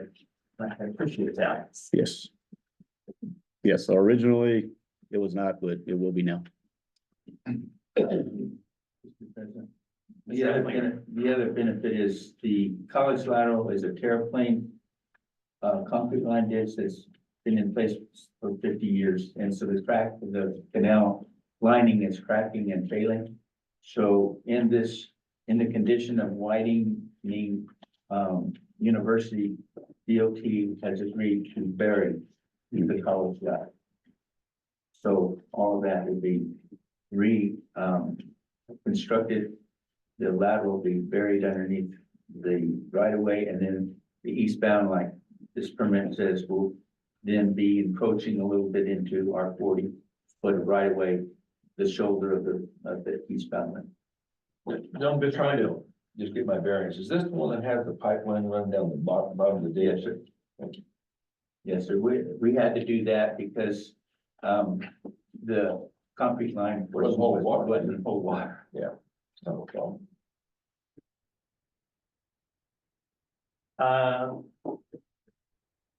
Mr. Rogarosa. Mr. President, are they going to replace all of the piping, or are they just gonna bury it? They're gonna, Piping it. Mr. President, they're gonna replace the heading from the heading of the college lateral all the way to where it goes into a private. Ms. Gamboa? No, not right there named, but it is gonna be a pipe lateral, and then on top of that pipe lateral will be a trail that we do have a license for as well. And my understanding is that that's gonna be a pressurized pipe. Is that correct? It's, yeah, just like I think in any other our pipe laterals. No, my understanding is it's not gonna be a gravity fed pipeline, that they're replacing the lift station. Okay, so there's a lift station that's pressurizing this pipe portion. Are they gonna be responsible for all of the maintenance going forward? We have to dig up the trail and pay for that. No, they'll be responsible for whatever they bury in the ground, but we will still have to operate the college lateral when there's orders on it. And our ditch riders will then turn on the lift pumps and deliver the water to residents. But for maintenance, Just the lift pumps. The rest will be underground and it will be tied to the DOT. so if we get a massive leak underground there, they will repair.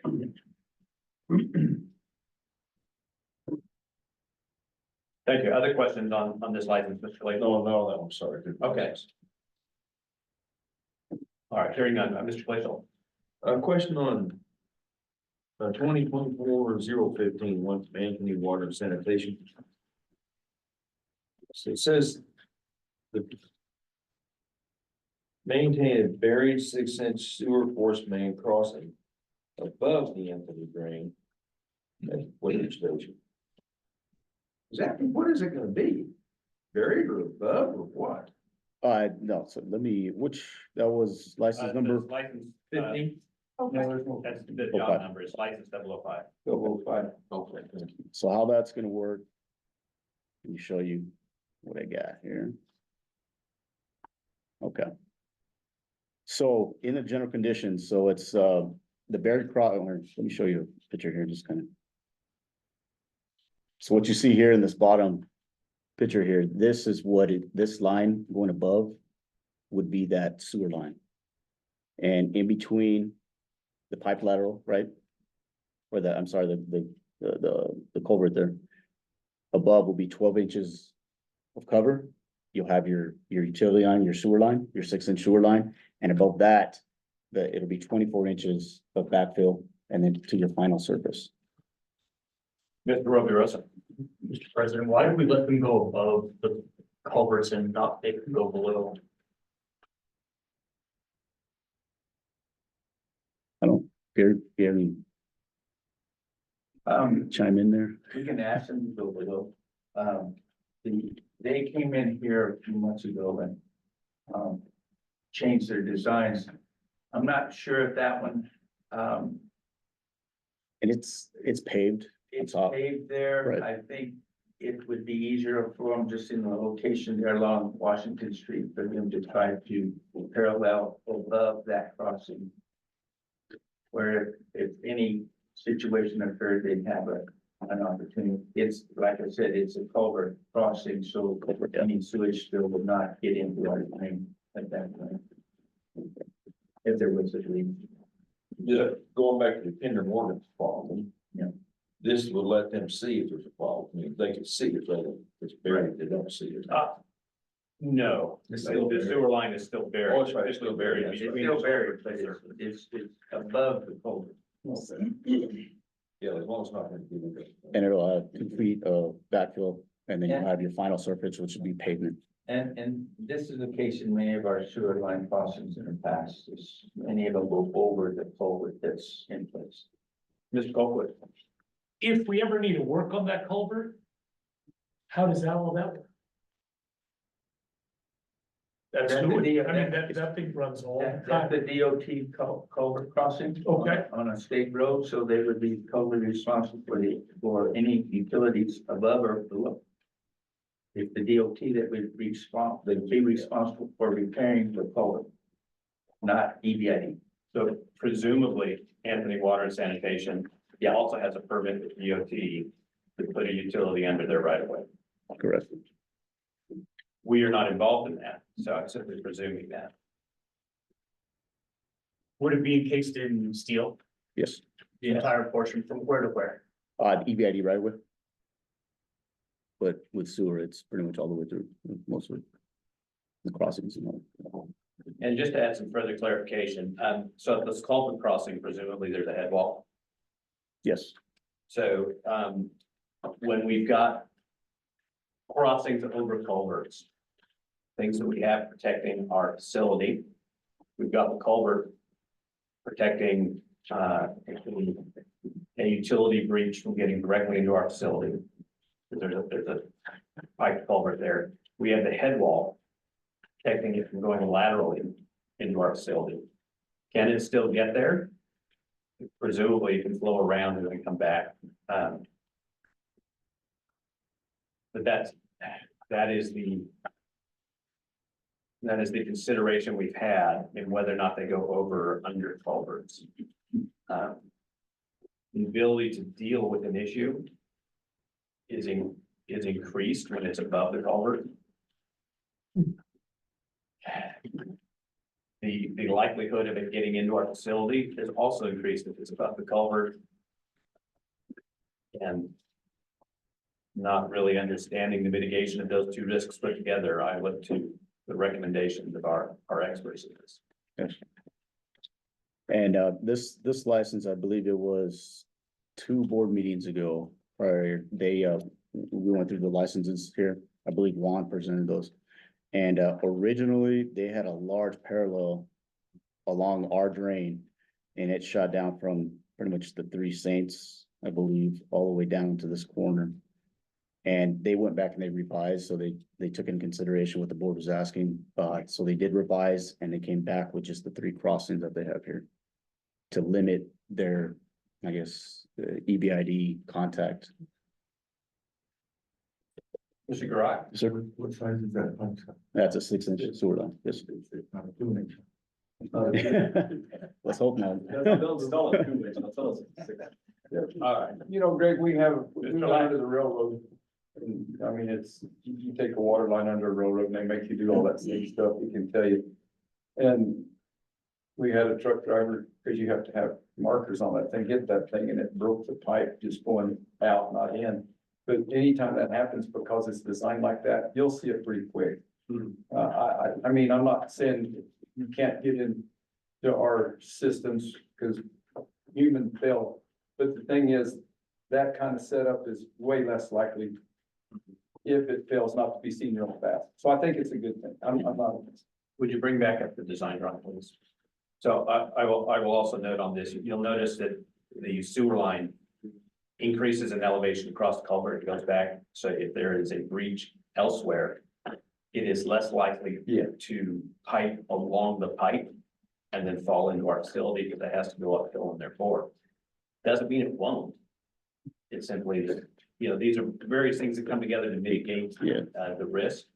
It is important that we find ways to permit these crossings while mitigating the risks to our facilities.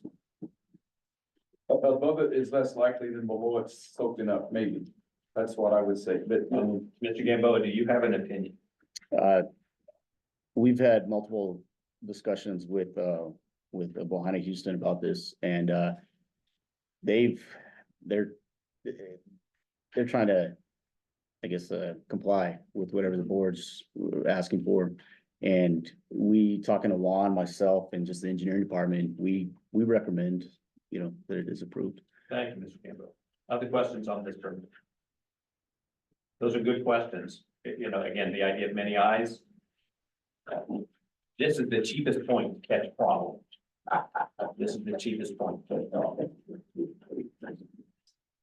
You please bring up 2024 L-035, parallel. So, Mr. Gamboa, I appreciate the fact that you have written the permit conditions for this in compliance with the written policy. Yes, sir. Of the irrigation district regarding licenses. This board has discussed the need to review and revise that policy numerous times, and this board has not gotten to it yet. In the interim, we have stated policy guidance to assist those seeking licenses in knowing what this board will approve and what they will not. This board has stated that parallels to our facility need to be buried below the inverted facility. The purpose for that is to protect against wash-ins or wash-outs. So if it's a lateral, a breach that washes it out. If it is above the invert, you've got a utility that's getting washed out with our canal bank. That's a problem. For a drain, if you have a flooding or irrigation emergency that washes into that drain. If it is below the invert, if the utility will not wash into the drain. If it's above, it can. So that is the purpose of this board requiring parallel utilities to be buried below the invert of the facilities. When it's a drain they're paralleling, that is very deep. I'm inclined to oppose this permit as written, but I think it can likely be amended. I would ask the applicant before we did that, though, Mr. Burns. Scott, could you just remind me, I believe this is paralleling also road or highway, right? Yes, So the potential for washouts is very limited in that sense. yeah, it's a highway, it's gonna be between 185 and the hatch drain.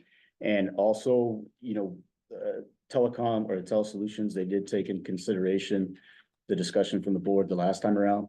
So they have decided to, all construction will be completed after water season. Not the first time around, they were going for, some of it was to be done during water season.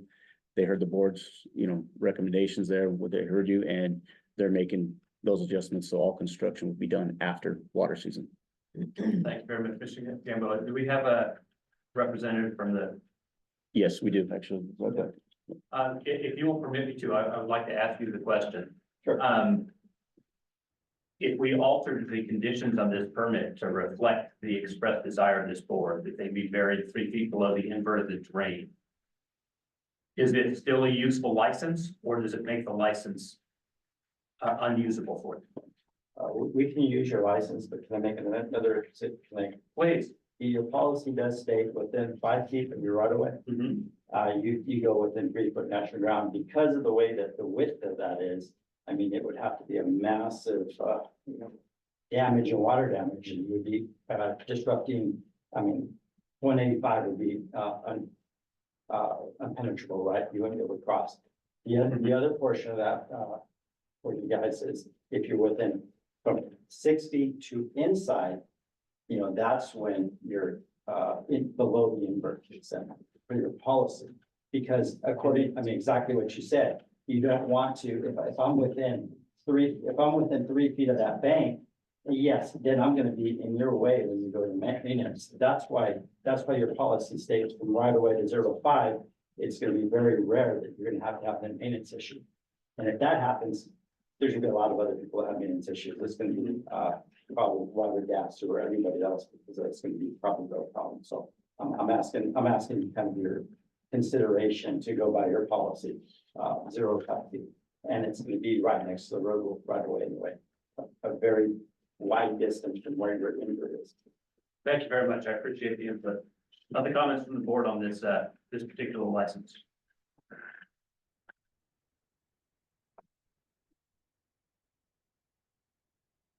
Mr. Rosa. If there is a significant flooding event, would it likely come from the arroyo side or from the river side of that drain? Mr. Barrett? Yes, you have the Rhodey Dam that does have a channel that dumps in. We also have up by Milagro, we do have an area there, the stormwater will come in and get in. So if you have any flood event in there, it's gonna come from your storms.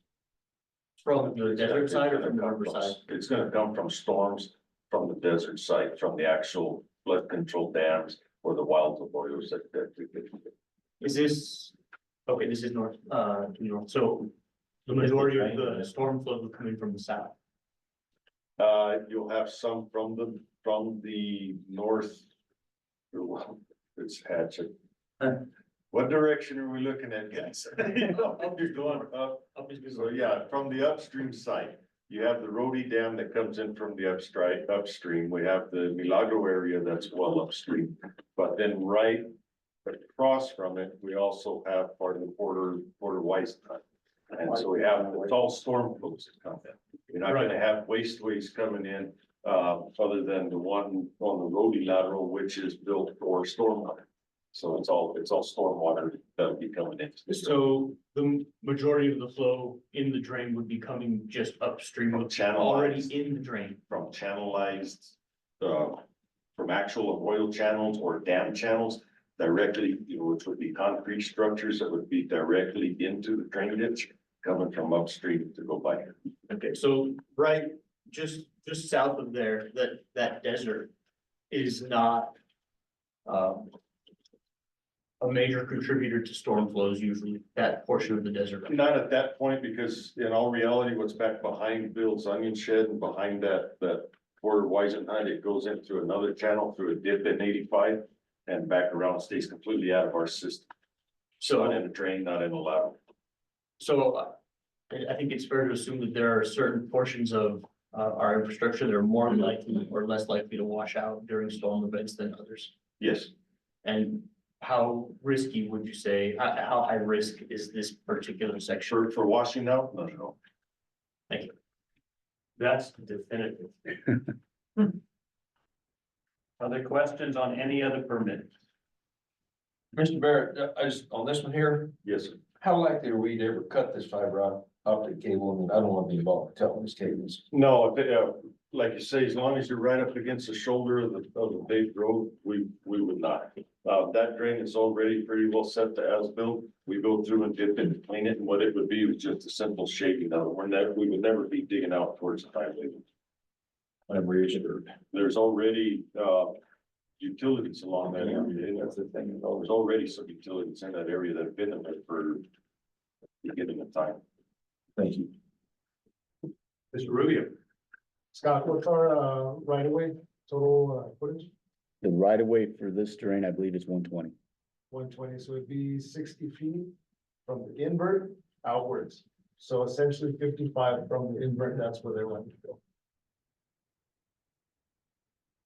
The outer section of EBID Road, on the outside. I want to state my appreciation about the applicant and the staff and to the board for their questions. I think this is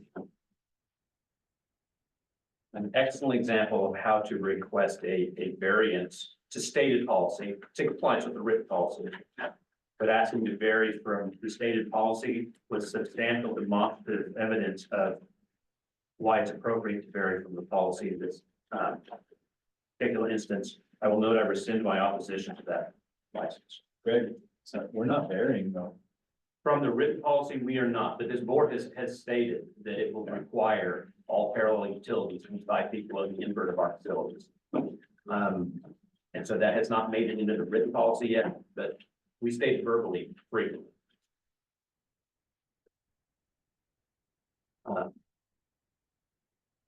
That was an excellent point, though, Mr. Tharp. Anything else on any other permit? There's been a request to, act separately on permits number 2024 L43 and L44. There's been no request to act separately on any other permit. Do any board members wish to act separately on any other form of permit other than those two? So I would ask the board to start with those two permits. Mr. Sloan has recused himself from discussion. What's the will of the board on those permits? I think we approved both those permits. I have a motion to approve by Mr. Clayshall, seconded by Mr. Colquitt to approve permit 2024 L43 and L44. Any discussion? Hearing none, discussion is closed. All those in favor, please say aye. Aye. Any opposed? The motion passes unanimously. They're only looking to waive fees on one. That is what is written. Okay. Yeah, because one line is feeding, because there's 2 lines there. Oh, One's actually just straight El Paso Electric, Ah, and the other one is El Paso Electric running to the irrigation. I recuse. and I believe that's the proper terminology, Mr. Luce, thank you. I copy. Mr. Sloan recused himself from the vote. All right, that brings us to the balance of the permits. What is the will of the board? I move to approve all remaining permits. I have a motion for Mr. Rosa to approve all remaining permits, seconded by Mr. Colquitt. Well, thank you. Any discussion? Hearing none, discussion is closed. All those in favor say aye. Aye. Any opposed? The motion passes unanimously. Yeah, thank you.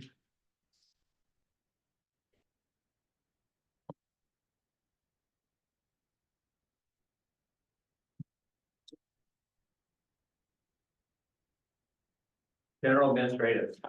Mr. Byram or Mr. Translate is starting. Byram? You have the floor.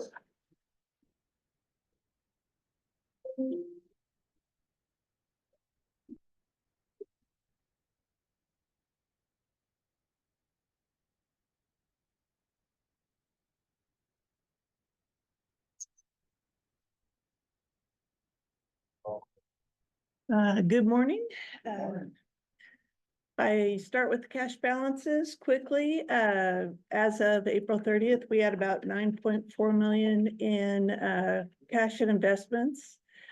The bank was a bit high because we. Sorry. Oh. Yes, sorry. Thank you, Madam Secretary. Where is this? Sorry.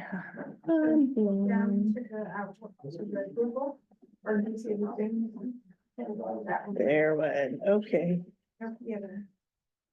Okay, there we go. Going blind is not fun. Back to the cash balances. The cash balance in the bank is a little high because we had some timing issues. We were able to ask for about $619,000 for the grant reimbursements. And that came in and did nicely for our bank balance. Another unusual item is we had 371,000 of pipe, plastic pipe for the California lateral grant that we paid before the end of April. Any questions for me? Questions regarding the general financial report? Hearing none, please continue. Okay.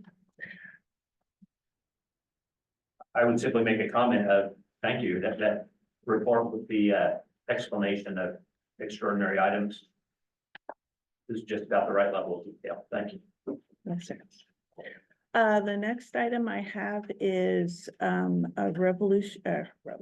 resolution requesting the board approve the final quarterly report for calendar year 2023. This is required by the Department of Finance Administration. One of the reasons it is in May is that they are requiring us to use their software, and as per training we had recently, their software is a pain point. But this is the resolution. And then I will share as soon as I find the Zoom button again.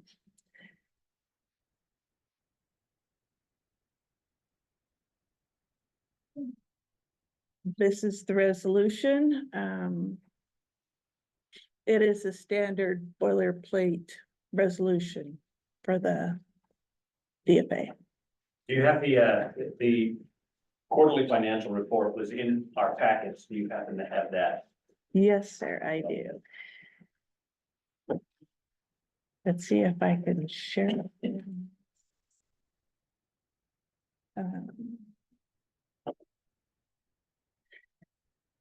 And I will have to see what I can do to make it The print is larger. teeny tiny. You can zoom in some, that'd be appreciated, but again, this was in your packet to review prior to the board meeting. Are there questions on the financial report itself?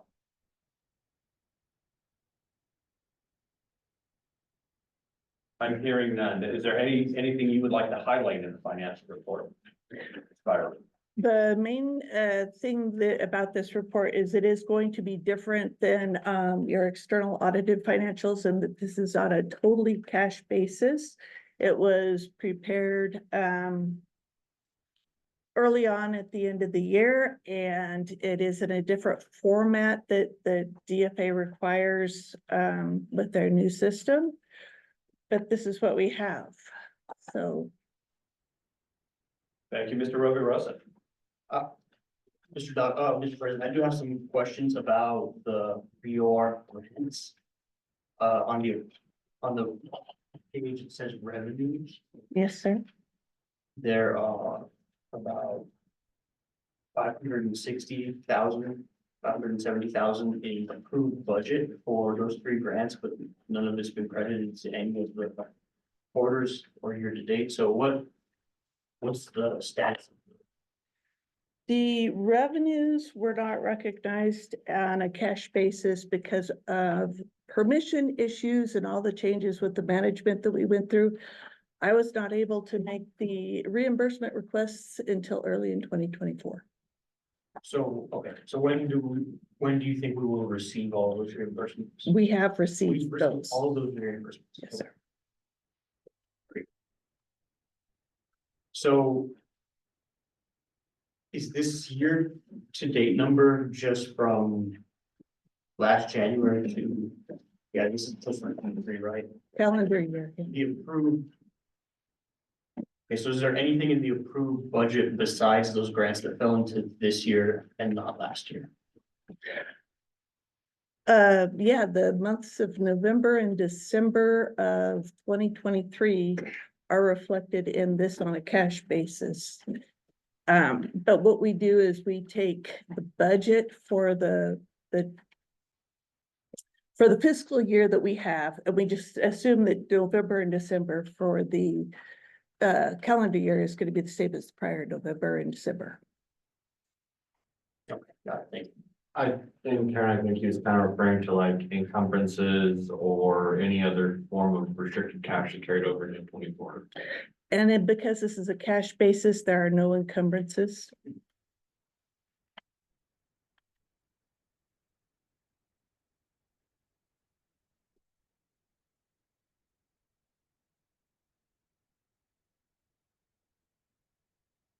Thank you, Mr. Rosa. Further questions?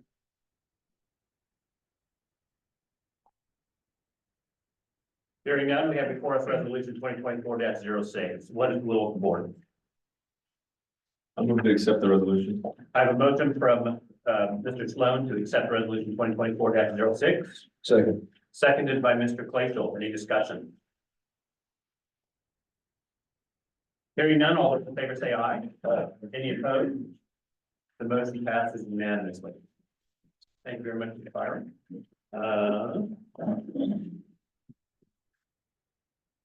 Next item, Mr. Franzoy, Capital Improvement Committee request for review, fleet management options. If it's okay for my items, I'll just sit here unless you want. I don't have any issue with that. Pretty good. Does the board request Mr. Franzoy to move? It's gonna be quick, so. Very good. Okay, Proceed. so with item C, I'm requesting for the capital improvement committee to review a package I put together in regards to switching to a fleet management service, meaning we will be leasing vehicles.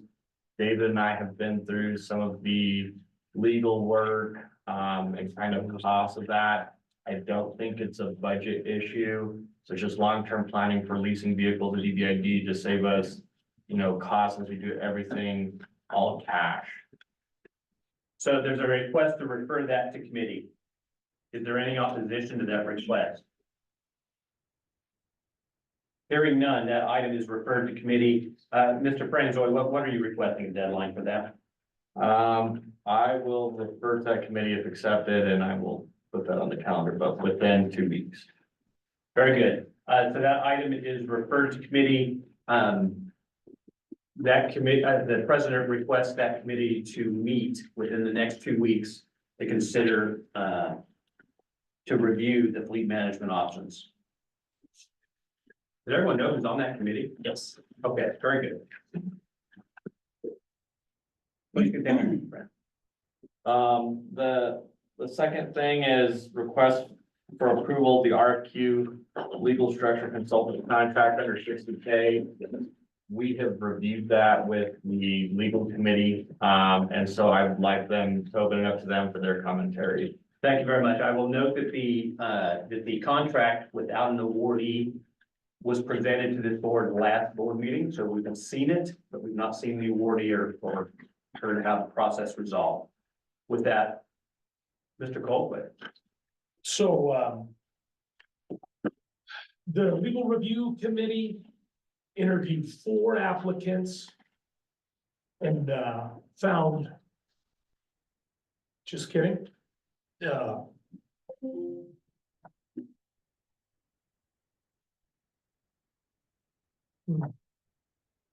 I get 5 minutes? So there's a request. Could we pause the whole thing, pause everything? There's a request for a 5-minute recess. Is there any opposition?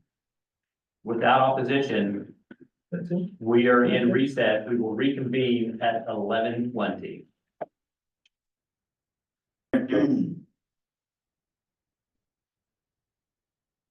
We are out of recess and back in session. Mr. Colquitt, you have the floor. Yes, okay.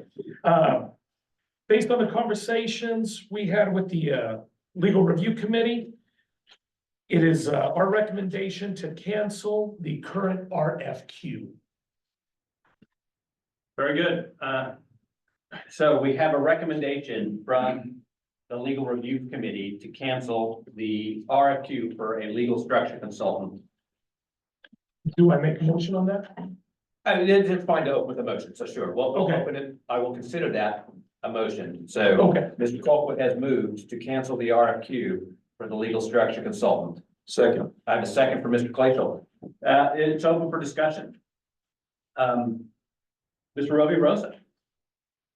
Mr. President, I would like to add to that, the motion, that we would like to, that we're recommending that we cancel it, and then later we will recommend that we, reopen it with some amendments to the RFQ to the contract.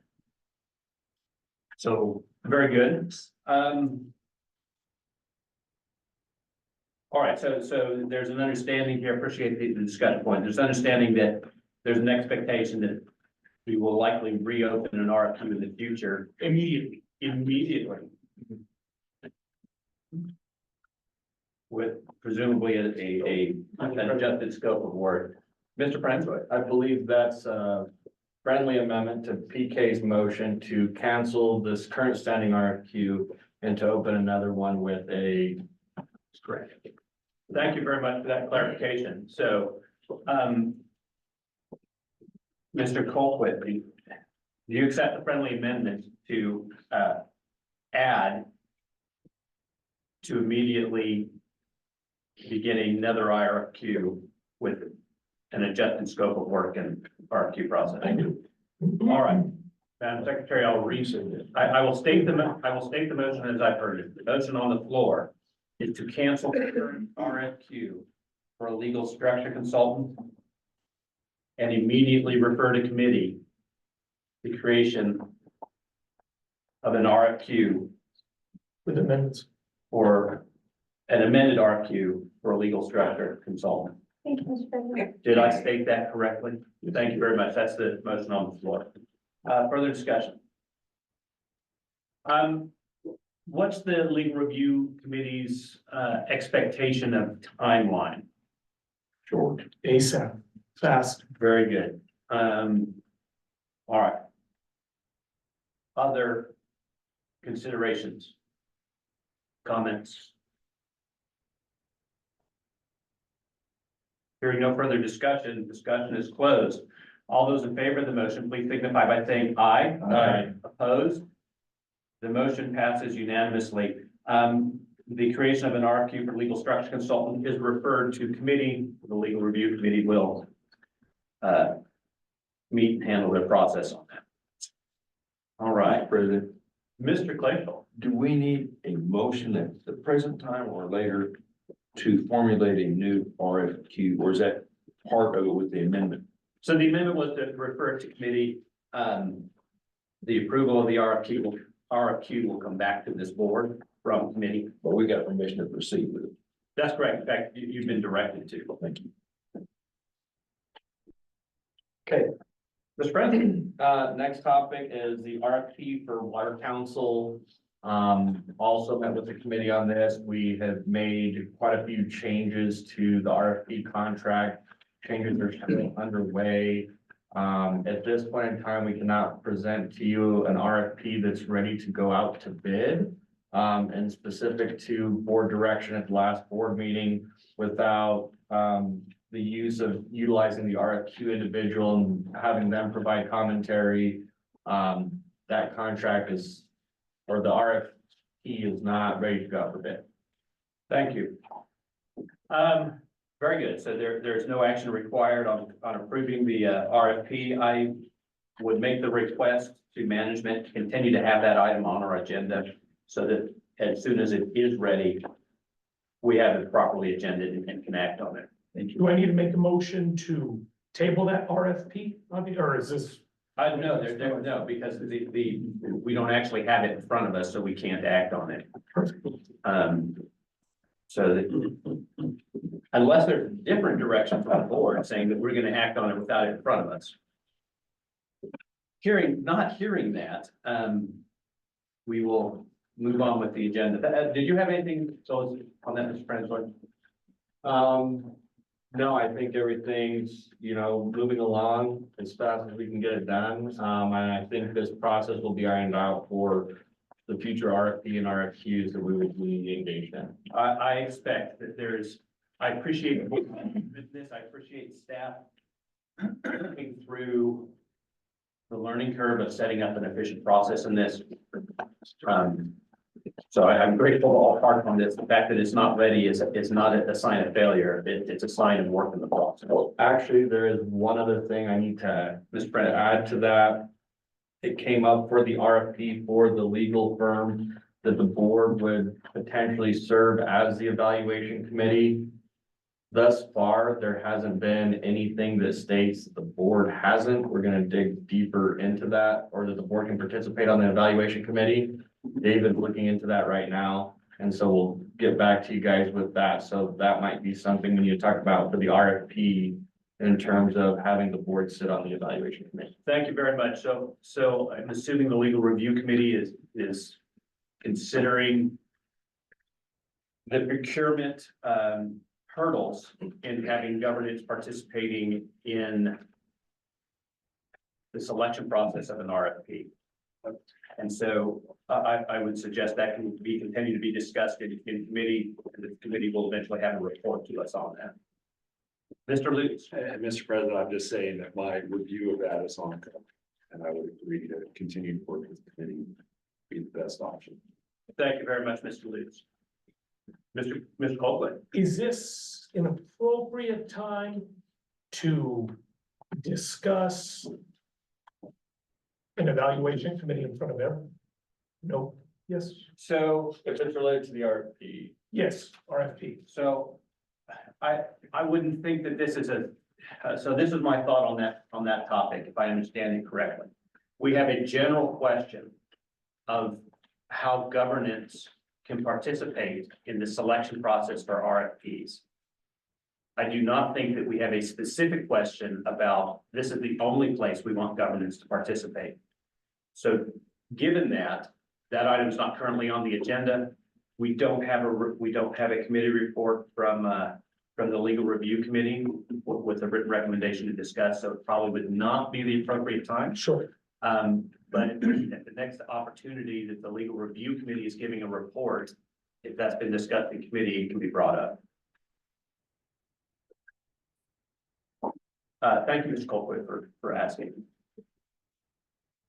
Mr. Francois, anything? that will conclude my presentation for tonight. Thank you very much, Mr. Francois. Mr. Efflinger, we come to the manager's update. Thank you, Mr. President. A lot of what was said in the joint meeting is in your minutes of your board book. We did meet with the OSC and ISC on 4/25 here in this boardroom, and it was very informal, but very productive as we met the staff of OSC as well as staff from ISC, and then later on in that same meeting, we met folks from the Colorado offices of the state engineer, as well as from other officials from Colorado. Overall, I believe we came across with the understanding that, there's a partnership here with the Office of State Engineer and IFC, and they were looking for that consensus from our board, which I believe they received. I don't have anything else to comment unless some of the board members want to talk about what resulted in that meeting. I would open this up to the board for any comments they have regarding the joint OSC and ISC meeting that we had here in our boardroom. I'll just make a very general comment that we always appreciate the opportunities to meet with our partners at the state in regards to water management. the OSC and the ISC. It was a very productive and cordial meeting. It is difficult to coordinate all of our schedules and get together. And so I'm grateful that they came and they spent a significant amount of time with us here at EBID. And I look forward to future productive collaborative meetings as well. Thank you, please continue. That afternoon, after we closed that joint meeting, we all scrambled down to El Paso in different ways and forms and fashions and made it to, actually blew into El Paso. It was a pretty windy day that day. I was very pleased to announce today that we had 7 board members attend out of our 9 board members. And certainly we had 2 staff, myself and Joa. We had Phil King representing our hydrology and engineering consultant, and we had Samantha as well attend this meeting. I believe that once again, that reception gives us a great opportunity to meet folks and have a face-to-face opportunity to just visit and try to get to understand who these people are. I recognize that many of our board met and interacted with the EP #1 board, who was in attendance. There is also the OSC and ISC representation from New Mexico. Many of our board members met IBWC Commissioner Inez. We had Texas Compact officials there, as well as New Mexico and Colorado Compact officials. And we had a relatively good time. And then certainly after that, we met with EP #1 and some of the Bureau folks for dinner. And overall, I believe that the reception and that network opportunity presented itself well. And I, again, following any of the board members that attended with their comments. Thank you very much, Mr. Esslinger.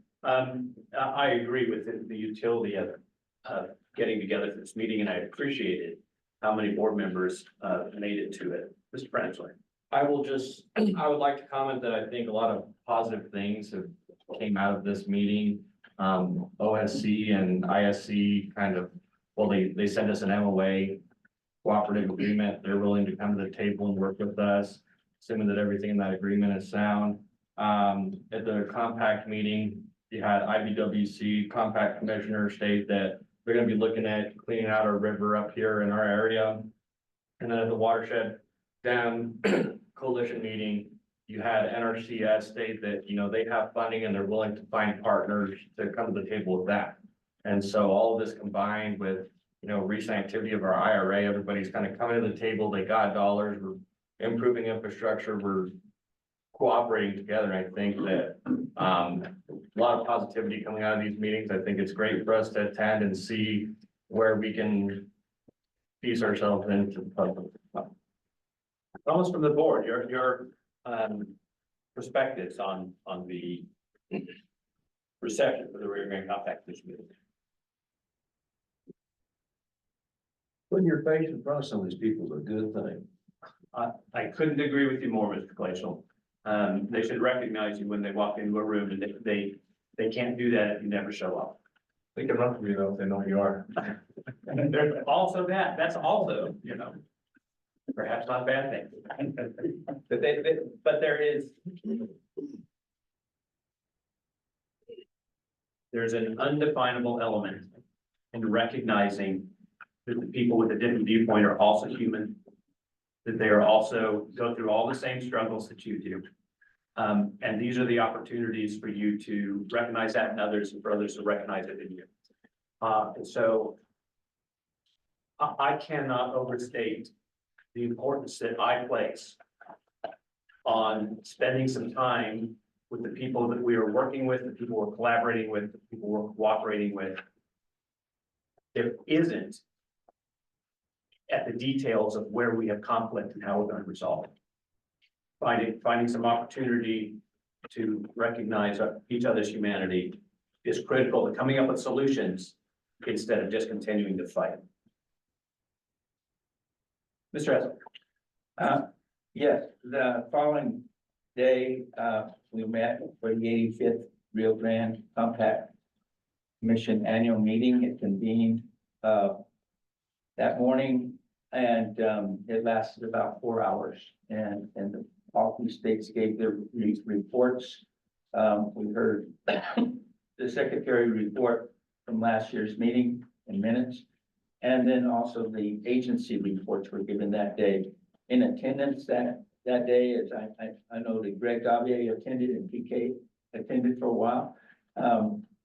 Myself, Joa, Sam, Samantha, and Bill King were also present for that entire meeting. With that, Mr. President, I'm finished with that report.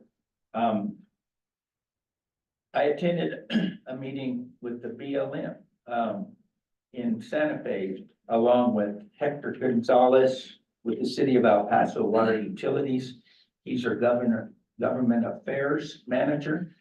And when we met in DC, he was with us, and we went to several congressional parts of our delegation in New Mexico, and he attended with us to talk about sediment issues in the river. And his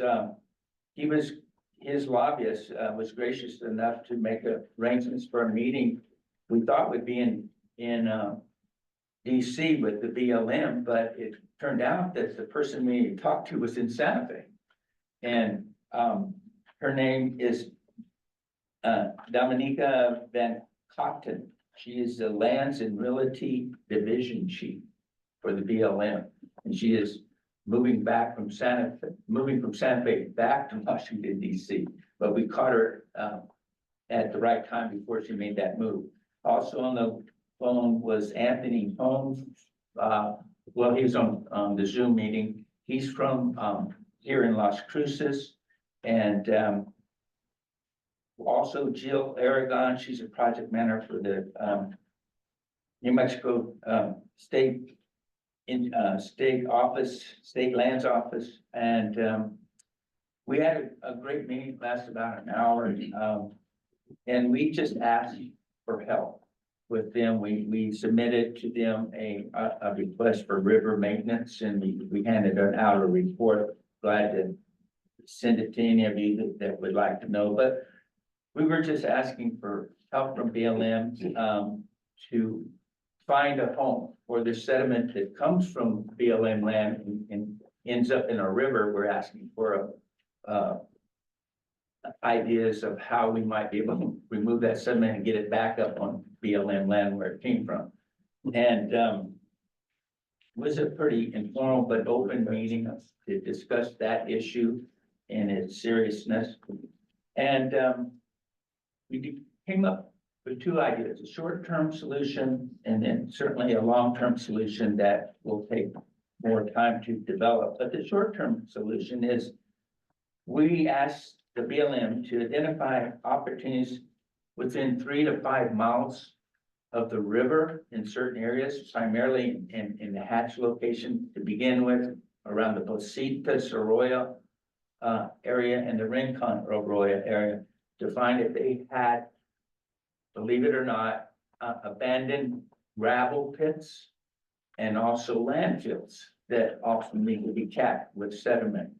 And they're providing a map for us to look at, and then I will also meet with IBWC to see if maybe some of these areas close to the river can be accessed, so we can haul material back to these abandoned gravel pits and landfills. So that's the first thing that we're doing. The second thing is utilizing a lot of what Joyce spoke about, is the IRA funding to develop some upstream watershed restoration so that we don't get the sediment floating down and running down into our riverbed. So we have a great opportunity ahead of us. I'm trying to meet with BLM local offices. They've given me Scott Cook. He's a district manager in Las Cruces, and assisted district manager Don McClure. And I'll be meeting with them and some of my staff to just try to go over the short-term solution and look at these locations along the river corridor where maybe BLM has some of these sites that we could put sediment deposits back onto their land. So that's exciting to know. Hopefully we'll have something to then take to Commissioner Hennah when we met with her in June. And that will kind of tie everything together and we'll see what we can do to start moving sediment. Did Hector go to the meeting in Santa Fe with you? Yes, sir. Good. Yeah.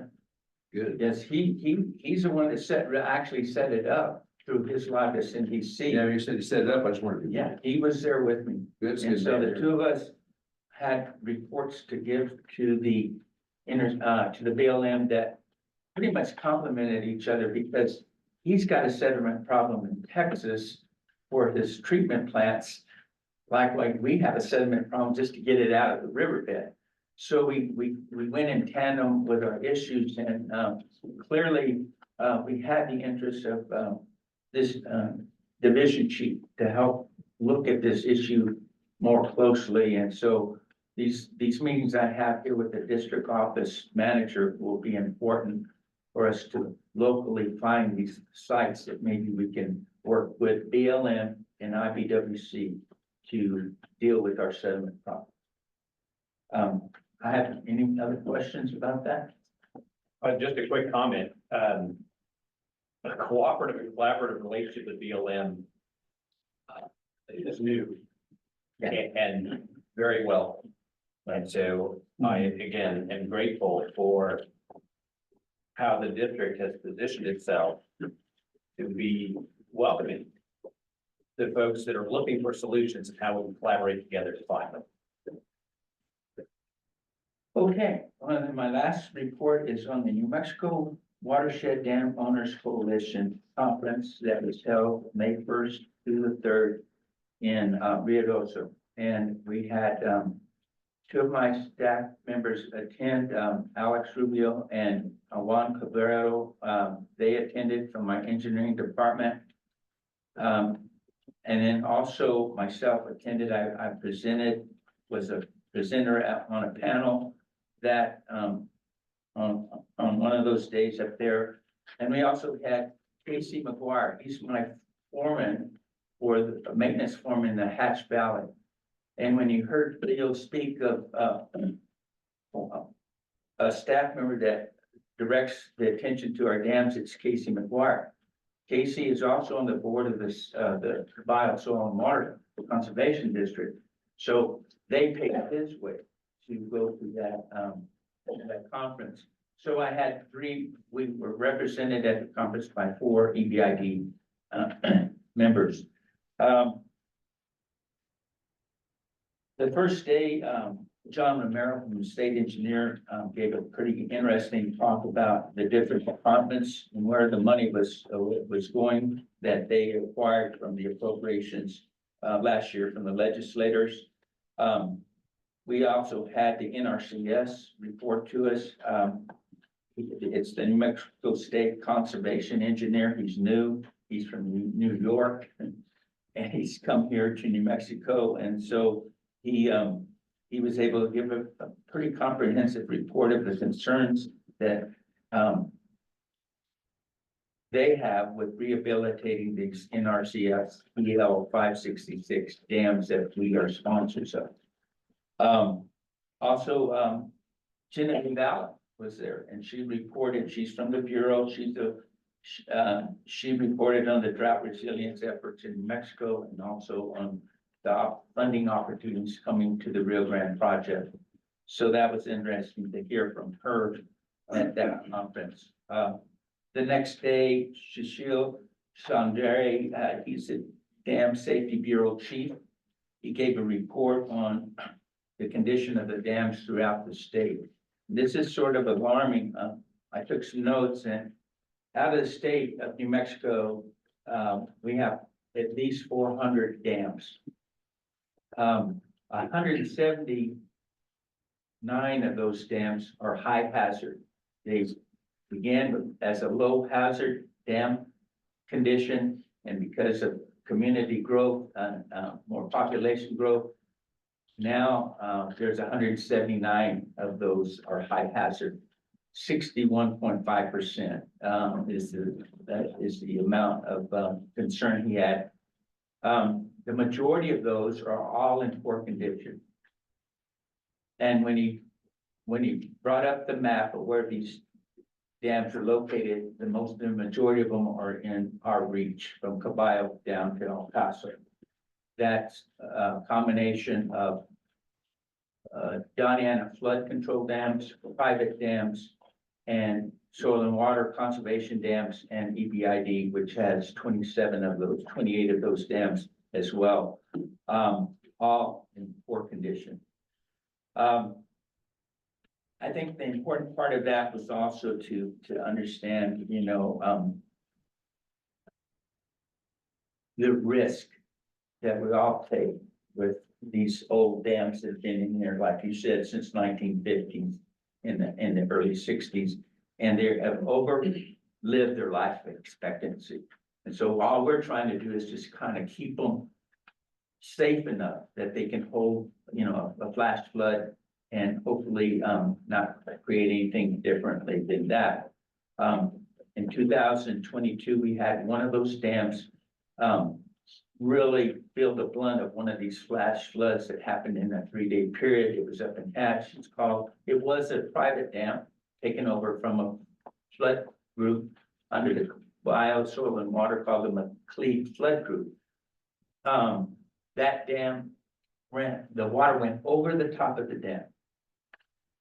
And it also went out the emergency spillway and flooded a lot of farmland. Thank God it didn't really damage a lot of property and homes, but it's clearly was very close to reaching one of our board members' homes in that area. But I was proud to say that in 1988, EBID rebuilt that dam for the farmer in the area, and we got a $200,000 grant to help rebuild the dam. That dam did not fail, it held. And it was built by EBID forces back in 1988. So the whole conference was about resilience and be able to bounce back from a disaster and see where if things could come back to normalcy.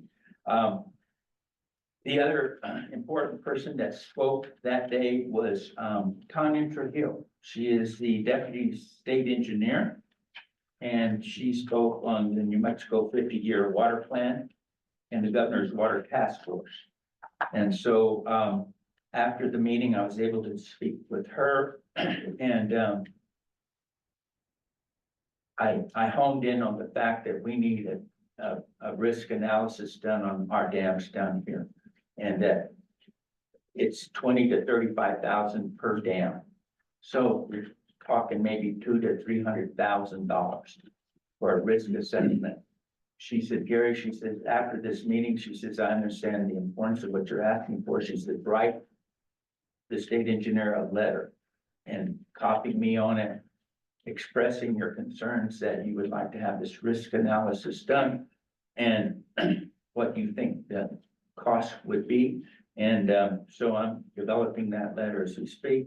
Hopefully I'll send that out next week to our state engineer and get some response back from him. In the 50-year plan, she gave me a page number and an actual item to address in my letter, so that he would see that what we're asking for is not for particular what that subsection says. It's talking more about forest health and fire and helping with wildfire prevention. I explained to her, I said, we're kind of we're not in the forest, we're in the high plains desert. We don't get wildfires, but we get a lot of sediment and flood flows. And so she says, great. She says, you need to add that so we can put it into the 50-year water plan. That every part of the regions of New Mexico are different. And yes, we have forest areas, forested areas. We also have high desert plains areas where we need to look at these regions a little more carefully as we protect those watersheds. So I'll be doing that, and hopefully that will be a key point in our area, our region, is that we need to address sediment and flooding issues. So overall, the 3-day meeting was very enlightening, and I learned a lot, and so did my 2 staff members from my engineering department because there's a technical side of how you look at designing or looking at an emergency action plan for one of the dams. If it fails, what do you do in that case? And so I think for Alex and Juan, it was a good experience for them as well. So with that, Mr. President, I'm done. Mr. Sloan. Gary, this is a little off topic what you're just talking about, but I just was thinking about since we're fixing to come on water season here. So we have June first as the release, or we can deliver water June first. Like actually have gates opening and farmer delivery on June first. I don't know, James, are you on the? I believe it, the release is on, if June first is a Friday. It's a Saturday. Saturday, we will release on Friday. It takes about 3 days to flush the system. And then we probably by June 4th or 5th, we will probably be able to start taking water on a farm. It takes a few days to flush the system. And certainly in some cases, since it's been so dry, you have a lot of gopher and squirrel activity on these banks. You like to kind of check up the water and run those guys out of the high water zone. And so it takes a little bit of time, James, but Well, I I guess would I think anticipate since- 4th or 5th. Since we have some, the June one, the later release, I would anticipate, obviously you're gonna be taking water orders, probably here by the 15th of May, probably. Yes. I would anticipate 20. I would anticipate a lot of orders. Yes. So I guess I would just kind of get your group geared up, tell them they're gonna have to get going because I anticipate a lot of farmers are gonna be ordering a lot of water at the beginning of June. I'll take that under consideration and certainly Leo's team's here. And James is out there right now with his team, getting those ditch riders trained and how to use our new computer system into laptops that they have in their trucks. The system, if you drive it, it looks pretty good right now. I'm really impressed with how our maintenance, weed control, mowers, they've taken good hands. We've burnt a lot of these canals. Unfortunately, a lot of tumbleweeds have blown back in. We'll clean that out. We'll flush. Certainly Leo has a team out with backhoes following this water down. So as soon as we feel comfortable, that a system is ready to deliver, we'll set you up. But it does take a time to flush that initial. You don't want those first openings to be full of weed seeds and things. So we have to flush the system first to just try to get it ready. But I think this year, we're better prepared than other years, just having the way that the canals look right now. Yeah, I was saying, I know how farmers are gonna be, they're gonna be screaming for the water and they're gonna be calling every board member and, so I think as long as we're ready to go. James is on. James, you got anything else? No, I mean, you covered it well. We're ready. We'll be starting, like I said, the water orders on May 20th, and from there we'll start our planning, and yeah, we'll be ready for it, Mr. Sloan.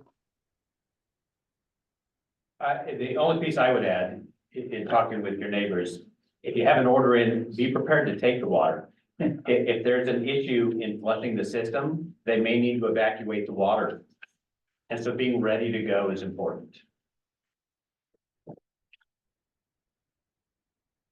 Very good. And anything else for Mr. Estinger?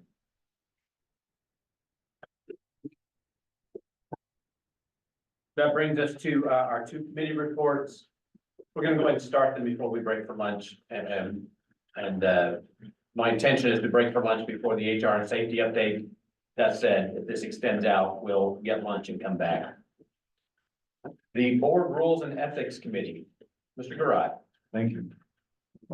Board Rules and Ethics Committee consists of myself, Randy Garai, President Greg Davier, and Legal Counsel David Lees. We met on April 29th from via Zoom from 3 to 4 p.m. And the topics on the agenda were to select a committee chair. I was selected to be the chair. And the other topic on the agenda was semi-monthly regular board meetings that was brought up last meeting. Some of the points, the discussion that took place was why do we need 2 monthly board meetings? Well, meetings have been taking forever. trying to get out of here on time. The extra RFQs and RFPs for all the applicants that we're trying to get done. Some discussion points where, you know, it's gonna put more burden on the staff. But we're already doing them anyway with special meetings. I myself mentioned, can't we do some of this stuff through prior email? Legal counsel said that that would be a violation of Open Meetings Act, so we can't do that. We discussed back and forth many things, and we just came to the conclusion that we're gonna have to have two board meetings to handle all this. One, the second Wednesday of the month, and the fourth Wednesday of each month. First meeting to handle all regular business as usual. Second meeting to handle any unfinished business from the first meeting, and then to hear committee reports, policy development, or any interim business that needs to be addressed. We discussed that we need an amendment to the resolution. So, legal counsel David was gonna draft that up. It's a recommendation of, the board meeting committee that, we go to two board meetings a month. And we adjourn. Thank you very much for the committee report, Mr. Garai. Are there any questions for Mr. Garai on the committee report? Mr. Sloan? So would that mean, Randy, we'd have a meeting the 22nd or 29th of this month? Would you say the second or the last? Second and fourth. So that's 29th. Would be the 22nd. So that's correct. So Yes.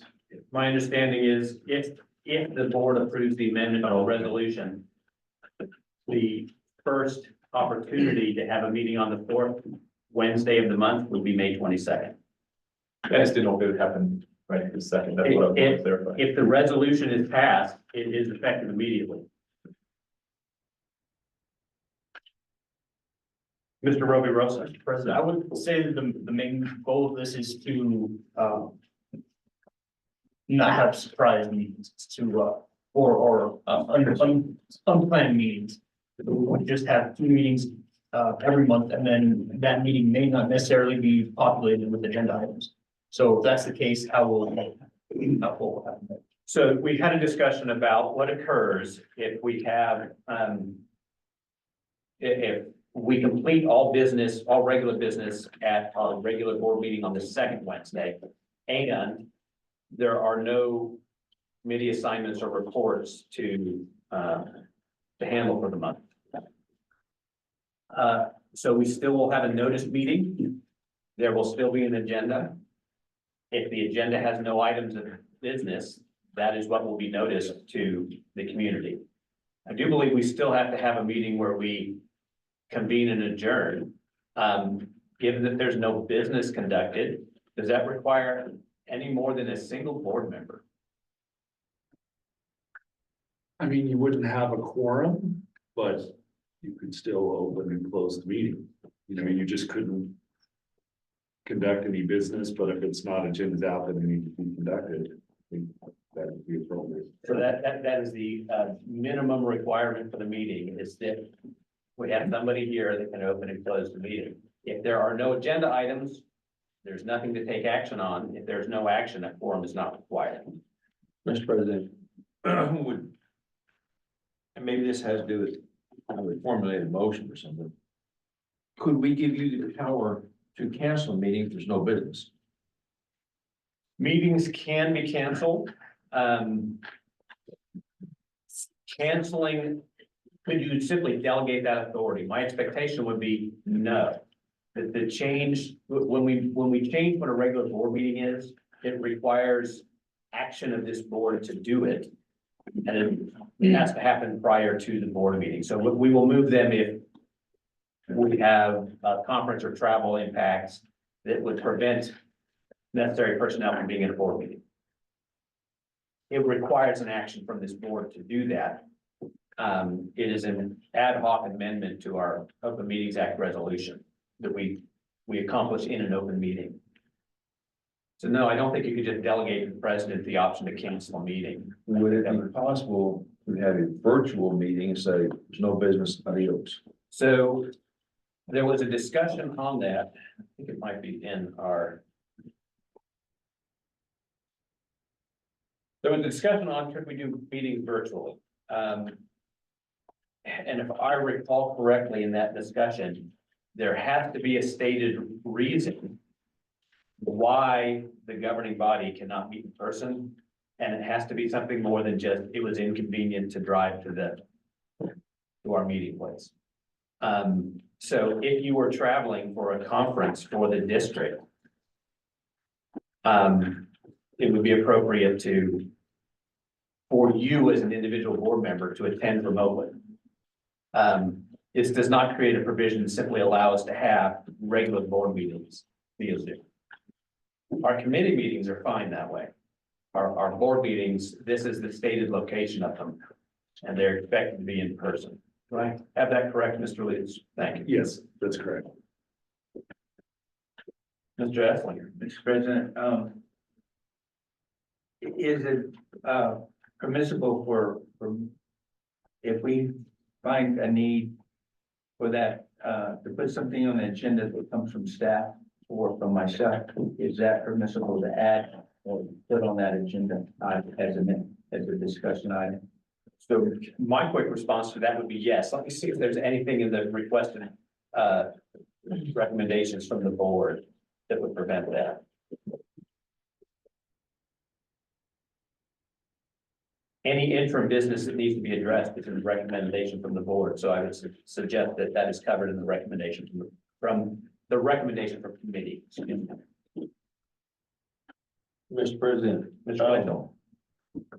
Anticipating, really hoping and praying the second meeting is short. It would change the time to after lunch.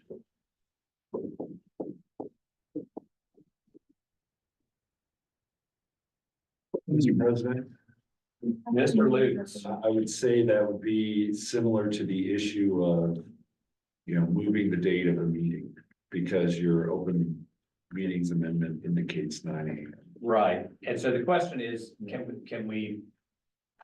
If we have 2 board meetings a month, can we be at 2 separate times?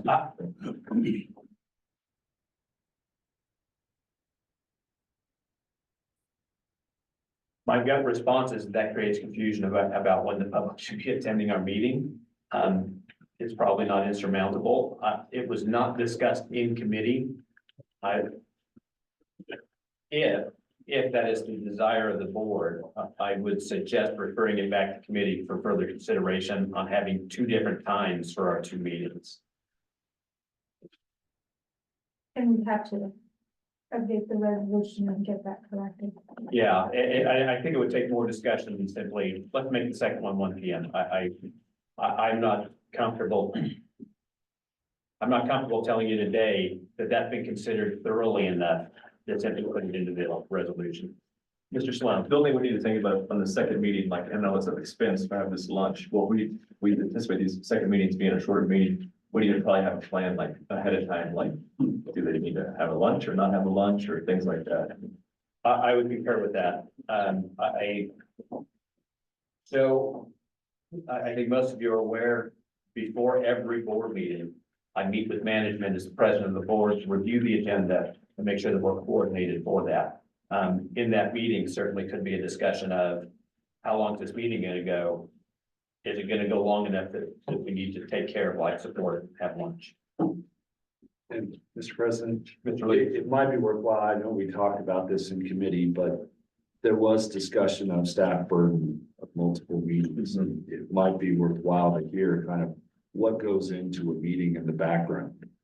The steps, so that the board is aware of kind of.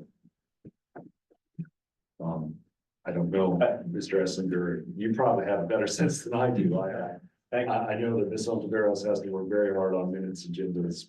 Thank you, Mr. Leach. Yeah, we should discuss that. I will mention, one of the things that came up in committee is we're having 2 board meetings anyways. The staff burden is already there, but they can't expect it because the second meeting is ad hoc. It's an ad hoc special meeting that's being called, and it's hard for them to prepare for that in terms of how they schedule their time and resources. With that, I'll hand it to Mr. Esty. Thank you, Mr. President. Thank you, David. I believe that, in preparation for the regular scheduled meeting on the second Wednesday is quite time consuming, especially for our secretary. it can take as much as 40 hours for her to complete the minutes due to the fact that she's interrupted throughout the day trying to read and listen to a transcript and then write it. I thoroughly hope you read your minutes this time because she took the time to report exactly and pretty much everything that was said, and it takes some time to do that. I'm not saying that all 40 hours are spent, but a good time of that is spent in preparation.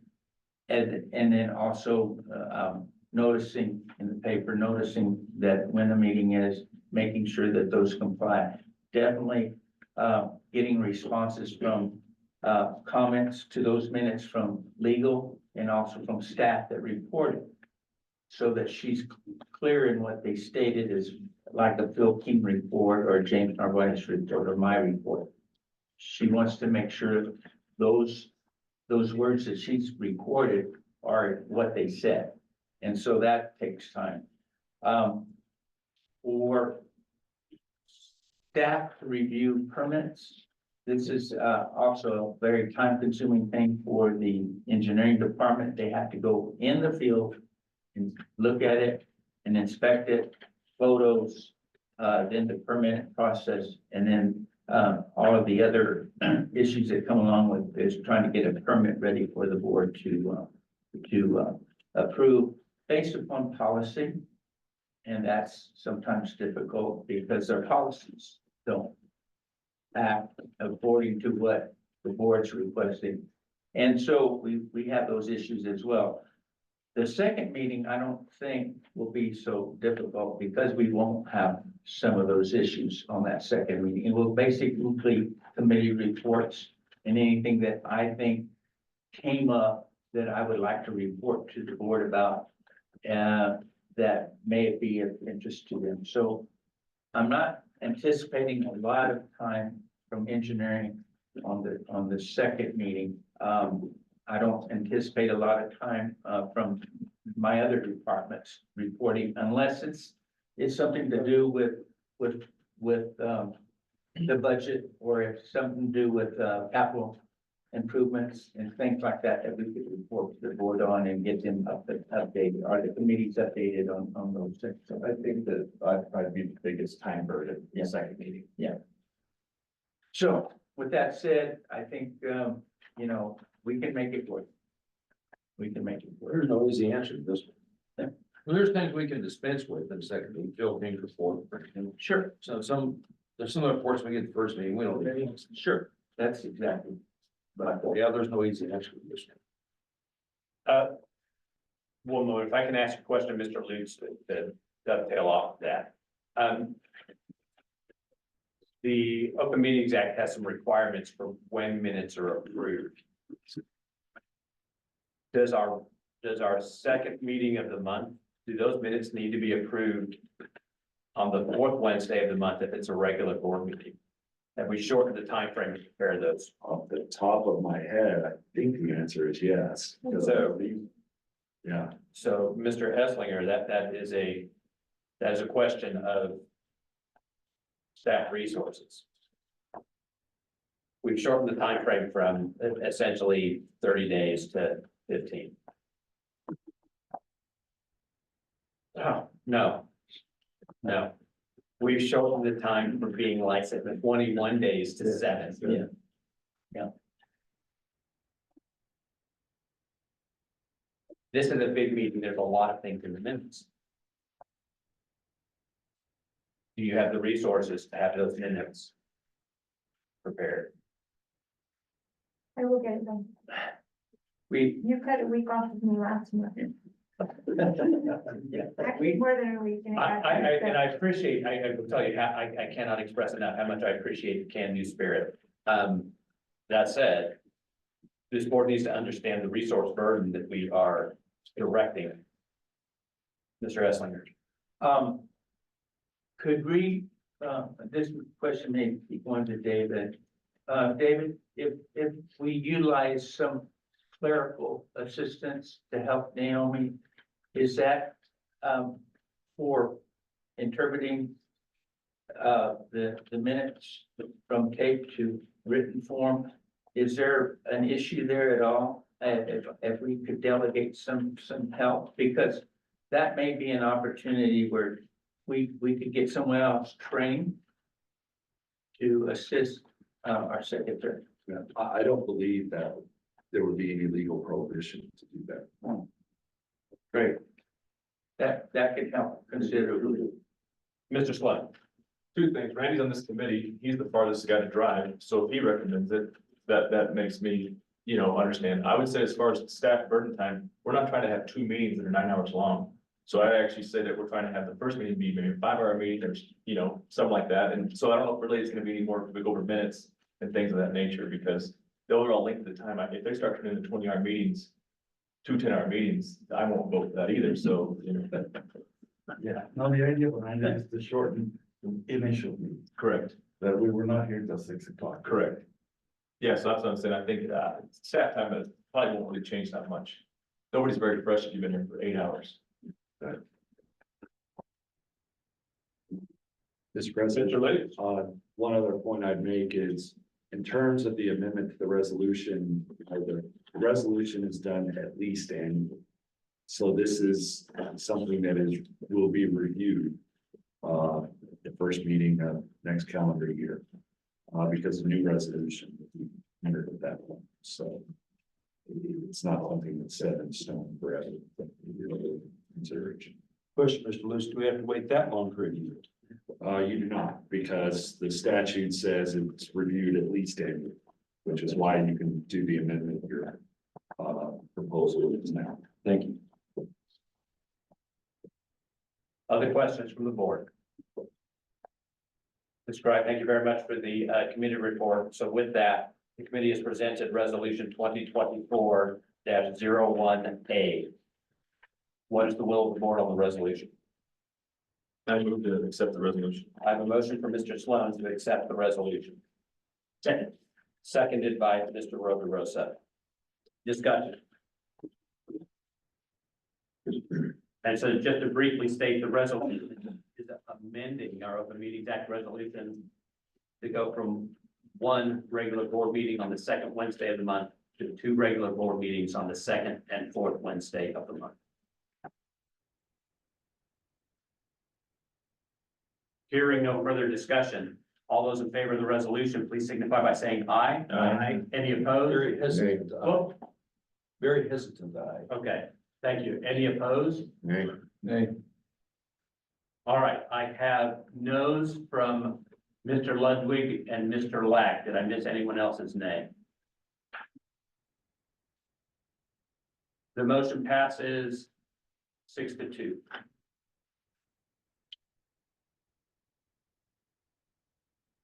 The final item is the, Mr. Franz. I was just gonna excuse myself unless anybody. Without opposition, Mr. Franz, you're excused. Thank you. Water resources. So the Water Resources Committee, consists of Mr. Davier, Mr. Garai, Mr. Ludwig, Dr. King, Dr. Fox, and Mr. Narvaez. The Water Resources Committee met on April 30th. Dr. King was, unavailable. The committee, voted Mr. Davier to be the chair of the committee. Item 2, the committee considered the creation of a formal district policy governing the transfer of allotment between farm and rate accounts. The committee discussed the recent history of transfers within the district. The committee also recognized the importance of maximizing the flexibility and utility of surface water use on district lands. The committee makes the following recommendations. A, make no immediate changes to the procedures used for allotment transfers currently implemented by district management. B, this committee should revisit this item for potential policy development immediately after the surface water season. Staff should be prepared to present historical data about allotment transfers, specifically regarding transfers involving multiple project diversion areas. That's the report and the recommendations from committee. questions first of all? Are there any questions for the committee?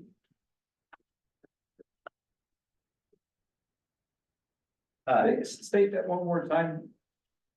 So with regards to the recommendation, so I will summarize, the committee recommends making no changes currently to the transfer policy. Good. And then immediately after this water season, to revisit this item for potential policy development.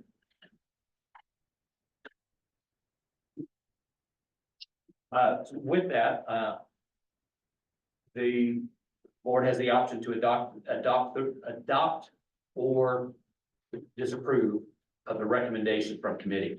What's the will of the board? I move to adopt the recommendation.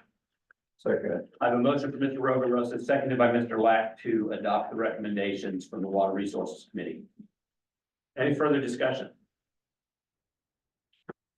Oh, I would just say, I think this is wise, just to reevaluate this after the current water season. Thank you, Mr. Sloan. Greg, Mr. the Lack. thing that would most concern me is we can't do anything that's illegal, right? As a board, I mean, That is very correct. yeah.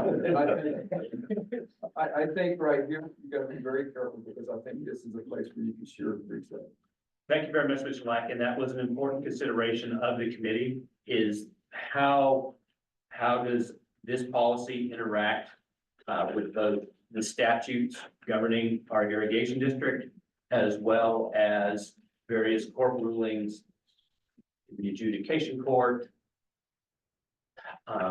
in other river cases. We have to ensure that any policy that we put forth is in compliance with those to the best of our ability, and when they are in conflict, state statute and court orders overrule our policy.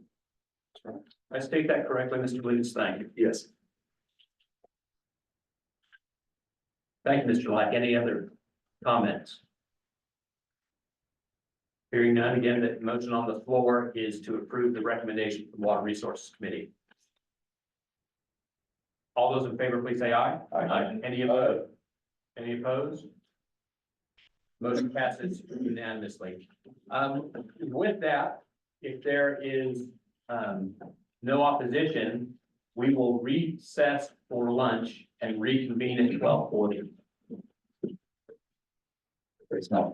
Hearing no opposition, we are in recess. Discussion, a lot of this, different about what you said that.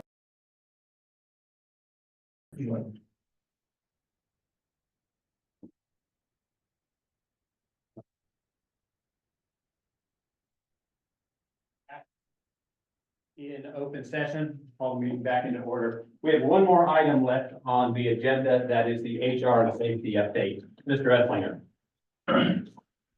Thank you, Mr. President.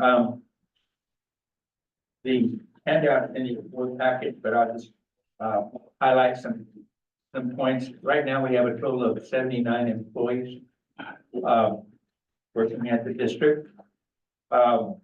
Pretty much filled all of our positions. We had one position in the north, did try to leave us, and now we're looking for a replacement for that one. Did try to. Who left? His name is Gabe. Or she.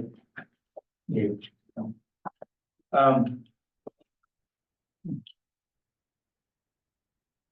Under employment information, we have hired a purchasing buyer. They will start May 13th, under training. But one of the things that we used last year and we're gonna try to use again is an intern student program where you get students that are usually junior in high school and get them to come over here and learn our business. So we have asked for 7 students. Last year, we were very pleased with the students we had working for us. Some of them will put in water records to help with the busy water ordering period. We'll put probably 1 or 2 in engineering and and one or two in, the finance department, so helping, helping in that department, but it's been a real successful, program, and, they stay with us through the summer, so it's a good opportunity that these kids, when they graduate, you know, they may come back and apply for a full-time job, Unpaid, unpaid. free labor is good. Yeah. Invite the whole The school to program weeds. pays. Oh, I'm thinking about- Yeah, They get paid, but the not- program, we don't pay them. the Oh, program okay. pays them. Yeah, they get paid from the other Yeah. side, Right. but they get paid, they're not. Yeah, they're not. It's they're just not all working. working. There you go. But they're getting paid through the program. Yeah.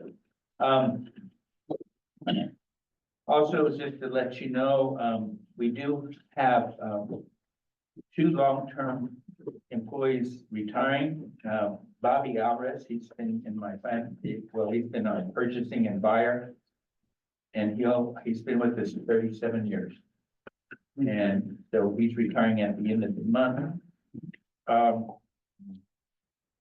Puerto Cepeda, it's right down south, and been with this 29 years. Those are two really good ones, really good guys. Yeah, and so, Oh, thank you. we hired back an employee that used to work for us, Frank Gonzalez. He will be our new buyer, purchasing, head there in. And, one of, and in the assistant to our purchaser buyer is a buyer number 2.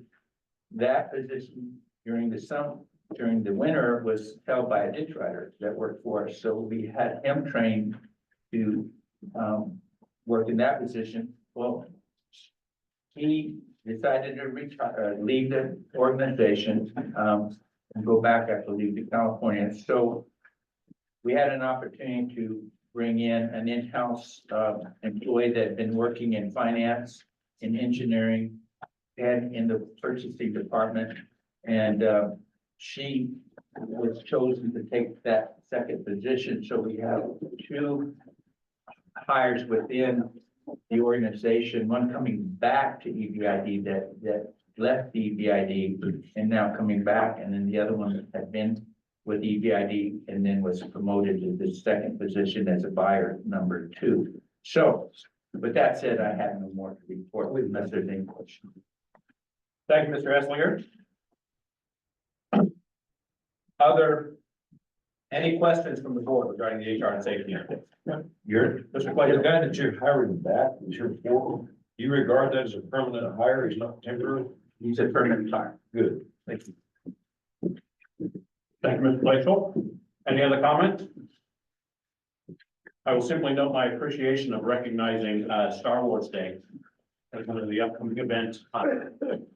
Appropriate recommendation or recognition of May the 4th. That concludes the open session items on our agenda. We have closed session agenda items to cover today. I will entertain a motion. I make a motion to go in closed session. I have a motion from Mr. Colquitt, seconded by Mr. Roby Rosa to go into closed session to discuss the agenda items. I jumped the gun, sorry. You're perfect. Any discussion on that? All those in favor of the motion, please signify by saying aye. Aye. Opposed?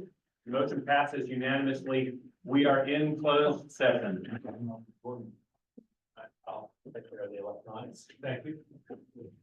Now we're gonna coordinate it.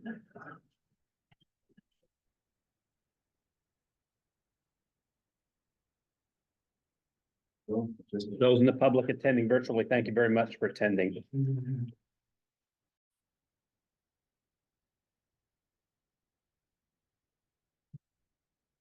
The board is back in open session.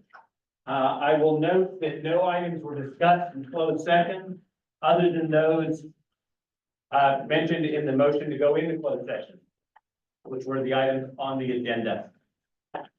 Having no further business, I will accept the motion to adjourn. Motion to adjourn. I have a motion by Mr. Glacial, seconded by Mr. Garai to adjourn. All those in favor say aye. Aye. Any opposed? Motion passes unanimously. We are adjourned.